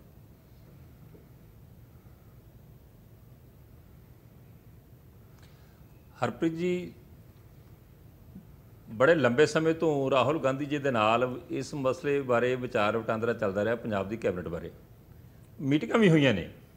ਜੇ ਨੇਪਰੇ ਨਹੀਂ ਚੜ੍ਹਦਾ ਰਿਹਾ ਤੇ ਕਿਉਂ ਨਹੀਂ ਚੜ੍ਹਦਾ ਰਿਹਾ? ਉਹਦਾ ਕਾਰਨ ਇਹੀ ਸੀ ਕਿ ਜਿਹੜੇ ਭੱਜ ਕੇ ਰਾਹੁਲ ਗਾਂਧੀ ਜੀ ਕੋਲੇ ਜਾਂਦੇ ਸੀ ਤੇ ਰਾਹੁਲ ਗਾਂਧੀ ਜੀ ਅਗਲੇ ਬੰਨੇ ਕੈਪਟਨ ਸਾਹਿਬ ਦੇ ਸਾਹਮਣੇ, ਮੁੱਖ ਮੰਤਰੀ ਸਾਹਿਬ ਸਾਹਮਣੇ ਇੱਕ ਲਿਸਟ ਰੱਖਦੇ ਸੀ ਤੇ ਫਿਰ ਸਹਿਮਤੀ ਨਹੀਂ ਸੀ ਬਣਦੀ। ਜਿਹੜੀ ਵੀਰਵਾਰ ਨੂੰ ਮੀਟਿੰਗ ਹੋਈ ਹੈ ਤੇ ਵੀਰਵਾਰ ਨੂੰ ਰਾਹੁਲ ਗਾਂਧੀ ਜੀ ਨੇ ਆਪਣੀ ਲਿਸਟ ਕੱਢੀ ਤੇ ਉਹ ਲਿਸਟ ਜਿਹੜੀ ਆ ਉਹਦੇ ਤੇ ਪੇ ਚੜਿਆ। ਫਿਰ ਸ਼ੁੱਕਰਵਾਰ ਤੇ ਮੀਟਿੰਗ ਆਈ ਤੇ ਫਿਰ ਖੀਰ ਜਿਹੜੀ ਹੈ ਇਹ ਹਰੇਕ ਦੇ ਮੂੰਹ ਦੇ ਉੱਤੇ ਚਰਚਾ ਹੈ, ਜਿਹੜੇ ਮਾੜੀ ਮੁੱਟੀ ਵੀ ਸੋਝੀ ਰੱਖਦੇ ਨੇ ਕਿ ਇਹਦੇ ਵਿੱਚ ਕੈਪਟਨ ਸਾਹਿਬ ਦੀ ਚੱਲੀ ਹੈ ਔਰ ਕੈਪਟਨ ਸਾਹਿਬ ਨੇ ਆਪਣੀ ਪੁਗਾਈ ਹੈ। ਤੇ ਨਾਲ ਹੀ ਉਹਨਾਂ ਲੋਕਾਂ ਨੂੰ ਜਿਹੜੇ ਭੱਜ ਕੇ ਰਾਹੁਲ ਗਾਂਧੀ ਜੀ ਕੋਲੇ ਜਾਂਦੇ ਨੇ ਜਾਂ ਦਿੱਲੀ ਵੱਲ ਨੂੰ ਜਾਂਦੇ ਨੇ ਜਾਂ ਚਿੱਠੀਆਂ ਪਾਉਂਦੇ ਨੇ ਜਾਂ ਉੱਥੇ ਜਾ ਕੇ ਚੁਗਲੀਆਂ ਮਾਰਦੇ ਨੇ, ਉਹਨਾਂ ਵਾਸਤੇ ਵੀ ਦੱਸ ਦਿੱਤਾ ਵੀ ਦੜ ਵੱਟ ਕੇ ਕੱਟ ਲੋਗੇ ਤੇ ਵਾਹ ਭਲਾ, ਤੇ ਨਹੀਂ ਤੇ ਮੈਨੂੰ ਤੁਹਾਡੀ ਕੋਈ ਪਰਵਾਹ ਨਹੀਂ ਗੀ। ਇਹ ਉਹਨਾਂ ਨੇ ਇੱਕ ਤਰ੍ਹਾਂ ਦਾ ਸਿਗਨਲ ਦੇ ਦਿੱਤਾ। ਬਾਕੀ ਰਹਿ ਗਈ ਜਿਹੜੀ ਗੱਲ ਹੈਗੀ ਹੈ, ਇਹ 'ਚ ਕੋਈ ਡਰਾਵਾ ਨਹੀਂ ਗਿਆ ਵੀ ਕਿਸੇ ਟਾਈਮ ਸੈਂਟਰ ਦੇ ਵਿੱਚ ਜਿਹੜੀ ਕੇਂਦਰੀ ਲੀਡਰਸ਼ਿਪ ਸੀ ਕਾਂਗਰਸ ਦੀ ਬਹੁਤ ਮਜ਼ਬੂਤ ਹੁੰਦੀ ਸੀ, ਬਹੁਤ ਜ਼ਿਆਦਾ ਮਜ਼ਬੂਤ ਹੁੰਦੀ ਸੀ, ਜੋ ਉਹ ਕਹਿੰਦੇ ਸੀ ਉਹੀ ਹੁੰਦਾ ਸੀ। ਪਰ ਇਸ ਵੇਲੇ ਕਿਉਂਕਿ ਕੇਂਦਰੀ ਲੀਡਰਸ਼ਿਪ ਬਹੁਤ ਕਮਜ਼ੋਰ ਹੈ ਤੇ ਕੈਪਟਨ ਅਮਰਿੰਦਰ ਸਿੰਘ ਹਿੰਦੁਸਤਾਨ ਦੇ ਵਿੱਚ ਜਿੰਨੇ ਸੂਬੇ ਨੇ ਉਹਨਾਂ ਦੇ ਵਿੱਚੋਂ ਪੰਜਾਬ ਦੇ ਵਿੱਚ ਬੜੇ ਇੱਕ ਸ਼ਕਤੀਸ਼ਾਲੀ ਦੇ ਤੌਰ ਤੇ ਉੱਭਰੇ ਨੇ, ਵੱਡੇ ਰਾਜਨੀਤਿਕ ਨੇ, ਕੱਦ ਬਹੁਤ ਵੱਡਾ ਆ। ਉਹਨਾਂ ਦੇ ਸਾਹਮਣੇ ਨਾਲ ਹੀ ਉਹਨਾਂ ਦੀ ਜਿਹੜੀਆਂ ਗਾਂਧੀ ਪਰਿਵਾਰ ਦੇ ਨਾਲ ਜਿਹੜੀਆਂ ਸਾਂਝਾਂ ਨੇ, ਉਹਨਾਂ ਕਰਕੇ ਵੀ ਗਾਂਧੀ ਪਰਿਵਾਰ ਨੂੰ ਉਹਨਾਂ ਦੇ ਸਾਹਮਣੇ ਝੁਕਣਾ ਪੈਂਦਾ ਹੈ। ਔਰ ਉਹਨਾਂ ਨੇ ਪਗਾਈ ਆਪਣੀ, ਇਹ 'ਚ ਕੋਈ ਦਰਾਮ ਨਹੀਂ, ਨਾ ਕਿ ਰਾਹੁਲ ਗਾਂਧੀ ਦੀ ਚੱਲੀ ਆ, ਨਾ ਕਿਸੇ ਨਵਜੋਤ ਸਿੰਘ ਸਿੱਧੂ ਦੀ ਚੱਲੀ ਆ, ਨਾ ਕਿਸੇ ਹੋਰ ਦੀ ਚੱਲੀ ਆ। ਜਿਹੜੇ ਭੱਜ ਕੇ ਉਧਰ ਨੂੰ ਜਾਂਦੇ ਸੀ ਉਹ ਸਾਰੇ ਕੈਪਟਨ ਸਾਹਮਣੇ ਮਾਂਜ ਕੇ ਰੱਖਦੇ। ਜਿਵੇਂ ਇੱਕ ਗੱਲ ਬੜੀ ਆਮ ਚਰਚਾ ਹੁੰਦੀ ਵੀ ਕਾਂਗਰਸ ਪਾਰਟੀ ਬਹੁਤ ਪੁਰਾਣੀ ਹੈ, ਟਕਸਾਲੀ ਕਾਂਗਰਸੀਆਂ ਦਾ ਧਿਆਨ ਰੱਖਿਆ ਜਾਂਦਾ ਹੈ। ਹਰਪ੍ਰੀਤ ਜੀ, ਇੱਥੇ ਟਕਸਾਲੀ ਕਾਂਗਰਸੀਆਂ ਦਾ ਧਿਆਨ ਜਿਹੜਾ ਰੱਖਿਆ ਗਿਆ ਤੁਹਾਡੇ ਸਾਹਮਣੇ ਕਿ ਬੇਅੰਤ ਸਿੰਘ ਸਵਰਗੀ ਉਹਨਾਂ ਦੇ ਪਰਿਵਾਰ ਦਾ ਤੁਸੀਂ ਦੇਖੋ ਕਿੰਨਾ ਕੁ ਧਿਆਨ ਰੱਖਿਆ ਗਿਆ। ਕਾਕਾ ਰਣਦੀਪ ਸਿੰਘ ਦਾ ਪੁਰਾਣਾ ਪਰਿਵਾਰ ਕਾਂਗਰਸ ਦੇ ਨਾਲ ਜੁੜਿਆ ਹੋਇਆ ਟਕਸਾਲੀ ਕਾਂਗਰਸੀ ਹੈ ਤੇ 4 ਵਾਰ ਵਿਧਾਇਕ ਹੈ, ਉਹਨਾਂ ਦਾ ਪਰਿਵਾਰ ਦਾ ਕੀ ਧਿਆਨ ਰੱਖਿਆ ਗਿਆ। ਇਸੇ ਤਰ੍ਹਾਂ ਰਕੇਸ਼ ਕੁਮਾਰ ਪਾਂਡੇ, ਉਹਨਾਂ ਦੇ ਫਾਦਰ ਆਫ ਮੂਵਮੈਂਟ ਦੇ ਵਿੱਚ ਸ਼ਹੀਦ ਹੋਏ ਸੀ, ਡੈਥ ਹੋਈ ਸੀ ਉਹਨਾਂ ਦੀ, ਠੀਕ ਹੈ। ਉਹਨਾਂ ਪਰਿਵਾਰ ਮਿਲ ਕੇ ਇੱਥੇ ਕੁੱਲ ਮਿਲਾ ਕੇ ਆਇਆ ਵੀ ਜਿਹੜੇ ਟਕਸਾਲੀ ਕਾਂਗਰਸੀ ਸੀ ਉਹਨਾਂ ਦੇ ਵਿੱਚ ਵੀ ਨਿਰਾਸ਼ਾ ਅੱਜ ਫੈਲੀ ਹੈ ਤੇ ਕਾਂਗਰਸ ਦੇ ਜਿਹੜੇ ਵਰਕਰ ਨੇ ਪਿੰਡਾਂ ਦੇ ਵਿੱਚ, ਹਰਪ੍ਰੀਤ ਜੀ, ਉਹਨਾਂ ਦੇ ਵਿੱਚ ਬਹੁਤ ਜ਼ਿਆਦਾ ਵੱਡੀ ਨਿਰਾਸ਼ਾ ਫੈਲੀ ਹੋਈ ਹੈ ਕਾਂਗਰਸ ਸਰਕਾਰ ਦੇ ਵਿੱਚ। ਅੱਜ ਜਿਹੜੇ ਮੰਤਰੀ ਬਣੇ ਨੇ ਉਹਨਾਂ ਦੇ ਵਿੱਚ ਵੱਖ-ਵੱਖ ਵਰਗ ਤੇ ਏਰੀਆ ਇਗਨੋਰ ਕੀਤਾ ਗਿਆ ਤੇ ਉਸ ਤੋਂ ਵੱਧ ਵਿਸਫੋਟਕ ਜਿਹੜੀ ਸਥਿਤੀ ਹੈ ਇਹ ਕਾਂਗਰਸ ਵਾਸਤੇ ਆਉਣ ਵਾਲੇ ਦਿਨਾਂ ਵਿੱਚ ਬਣੂ। ਟਕਸਾਲੀ ਕਾਂਗਰਸੀ ਜਿਹੜੇ ਇਗਨੋਰ ਕੀਤੇ ਗਏ ਨੇ। ਹਾਂਜੀ ਰਾਠੌਰ ਸਾਹਿਬ, ਤੇ ਉਹਨਾਂ ਦਾ ਆ ਵੀ ਰਿਹਾ ਇਵਨ ਗੁਰਕੁਰਤ ਕੋਟਲੀ ਜਿਹੜੇ ਨੇ ਉਹਨਾਂ ਨੇ ਬਿਲਕੁਲ ਇਹ ਗੱਲ ਕਹੀ ਵੀ ਮੈਂ ਵਿਰੋਧ ਨਹੀਂ, ਮੈਨੂੰ ਕੋਈ ਨਾਰਾਜ਼ਗੀ ਨਹੀਂ, ਪਰ ਕਿਤੇ ਨਾ ਕਿਤੇ ਮੈਨੂੰ ਮਹਿਸੂਸ ਹੁੰਦਾ ਵੀ ਕਿ ਸਾਨੂੰ ਇਗਨੋਰ ਜਿਹੜਾ ਕੀਤਾ ਗਿਆ। ਹਾਂ, ਨਾਲ ਹੀ ਇੱਕ ਹੋਰ ਵੀ ਗੱਲ ਹੈਗੀ ਹੈ, ਰਵਨੀਤ ਬਿੱਟੂ ਹੋਰਾਂ ਦੀ ਜਦੋਂ ਸਟੇਟਮੈਂਟ ਸੁਣਦੇ ਆ ਤਾਂ ਉਹ ਵੀ ਕਹਿੰਦੇ ਨੇ ਕਿ ਹਾਂ ਇਗਨੋਰ ਹੋਏ ਨੇ, ਪਰ ਜਿਹੜੇ ਸਿਆਸੀ ਸਮਝ ਰੱਖਦੇ ਨੇ ਉਹ ਕਹਿੰਦੇ ਨੇ ਕਿ ਜੇ ਭਾਰਤ ਭੂਸ਼ਣ ਦਾ ਨਾਮ ਸਾਹਮਣੇ ਆਇਆ ਤਾਂ ਰਵਨੀਤ ਬਿੱਟੂ ਹੋਰਾਂ ਕਰਕੇ ਸਾਹਮਣੇ ਆਇਆ। ਚਲੋ ਹੋ ਸਕਦਾ ਨਹੀਂ, ਪਰ ਜੇ ਇਹ ਗੱਲ ਹੁੰਦੀ ਤਾਂ ਫਿਰ ਉਹਨਾਂ ਨੇ ਪ੍ਰੈਸ ਦੇ ਸਾਹਮਣੇ ਇਹ ਗੱਲ ਕਹਿਣੀ ਨਹੀਂ ਸੀ। ਇੱਕ ਪਾਸੇ ਤਾਂ ਜੀ ਗੱਲ ਹੋ ਰਹੀ ਹੈ, ਕਹਿੰਦੇ ਜੀ ਟਕਸਾਲੀ ਕਾਂਗਰਸੀਆਂ ਨੂੰ ਇਗਨੋਰ ਕੀਤਾ ਗਿਆ, ਦੂਜੇ ਪਾਸੇ 5 ਮਿੰਟ ਪਹਿਲੇ ਭਾਈ ਸਾਹਿਬ ਗੱਲ ਕਹਿ ਕੇ ਹਟਿਆ ਕਿ ਪ੍ਰਗਟ ਸਿੰਘ ਜੀ ਨੂੰ ਨਹੀਂ ਬਣਾਇਆ ਗਿਆ। ਉਹਨਾਂ ਨੂੰ ਜਿਹੜੇ ਰੱਦ ਲੈ ਕੇ ਸੀ, ਇਹ ਨਹੀਂ ਦੇਖੋ ਇਹ ਉਹ ਗੱਲ ਵੱਖਰੀ ਹੈ। ਤੁਸੀਂ ਪਾਰਟੀ ਦੇ ਵਿੱਚ ਟਕਸਾਲੀ ਇਗਨੋਰ ਹੋਏ ਨੇ, ਤੁਸੀਂ ਇਹ ਦੱਸੋ। ਇਹ ਗੱਲ ਟਕਸਾਲੀ ਇਗਨੋਰ ਨਹੀਂ ਹੋਈ, ਇਹਦੇ 'ਚ ਤੁਸੀਂ ਦੇਖੋ ਇਹਦਾ ਬੈਲੈਂਸ ਦੇਖੋ, ਟੋਟਲ ਬੈਲੈਂਸ ਹੋਇਆ। ਆਪਾਂ ਜਿਹੜੇ ਬੰਦੇ ਸਾਡੇ ਕੋਲ ਪਾਰਟੀ 'ਚ ਜੁੜੇ ਨੇ ਨਵੇਂ, ਉਹਨਾਂ ਨੂੰ ਵੀ ਅਸੀਂ ਰੱਖਿਆ ਹੈ ਤੇ ਜਿਹੜੇ ਪੁਰਾਣੇ ਕਾਂਗਰਸੀ ਜੁੜੇ ਹੋਏ ਨੇ ਉਹਨਾਂ ਨੂੰ ਵੀ ਅਸੀਂ ਰੱਖਿਆ, ਬਰਾਬਰ ਰੱਖਿਆ ਗਿਆ। ਲੇਕਿਨ ਗੱਲ ਉਹੀ ਐਂਡ 'ਚ ਆ ਜਾਂਦੀ, ਐਂਡ ਆਫ ਦਾ ਡੇ ਗੱਲ ਇਹ ਆਉਂਦੀ ਹੈ ਕਿ ਬੰਦੇ ਤਾਂ ਉਹੀ 17 ਰੱਖੇ ਜਾਣੇ ਨੇ ਮੰਤਰੀ ਮੰਡਲ ਦੇ ਅੰਦਰ। ਔਰ ਇਹ ਬਹੁਤ ਵਧੀਆ ਮੰਤਰੀ ਮੰਡਲ ਬਣਿਆ। ਮੈਂ ਇੱਕ ਹੋਰ ਗੱਲ ਕਹਿਣਾ ਚਾਹ ਕੇ ਬਾਰ-ਬਾਰ ਇੱਕੋ ਚੀਜ਼ ਦਾ ਜ਼ਿਕਰ ਹੋ ਰਿਹਾ ਕਿ ਮਹਾਰਾਜ ਸਾਹਿਬ ਦੀ ਦੇਖੋ ਮੁੱਖ ਮੰਤਰੀ ਨੇ ਐਡੇ ਵੱਡੇ ਲੀਡਰ ਹੈ ਔਰ ਐਡਾ ਵੱਡਾ ਉਹਨਾਂ ਦਾ ਕੱਦ ਹੈ ਪੂਰੇ ਹਿੰਦੁਸਤਾਨ ਦੇ ਅੰਦਰ ਕਾਂਗਰਸ ਦੇ ਅੰਦਰ, ਤਾਂ ਉਹ ਨੈਚੁਰਲ ਹੈ ਕਿ ਉਹਨਾਂ ਦੀ ਛਾਪ ਜੋ ਹੈ ਉਹ ਦਿਖਾਈ ਦੇਗੀ।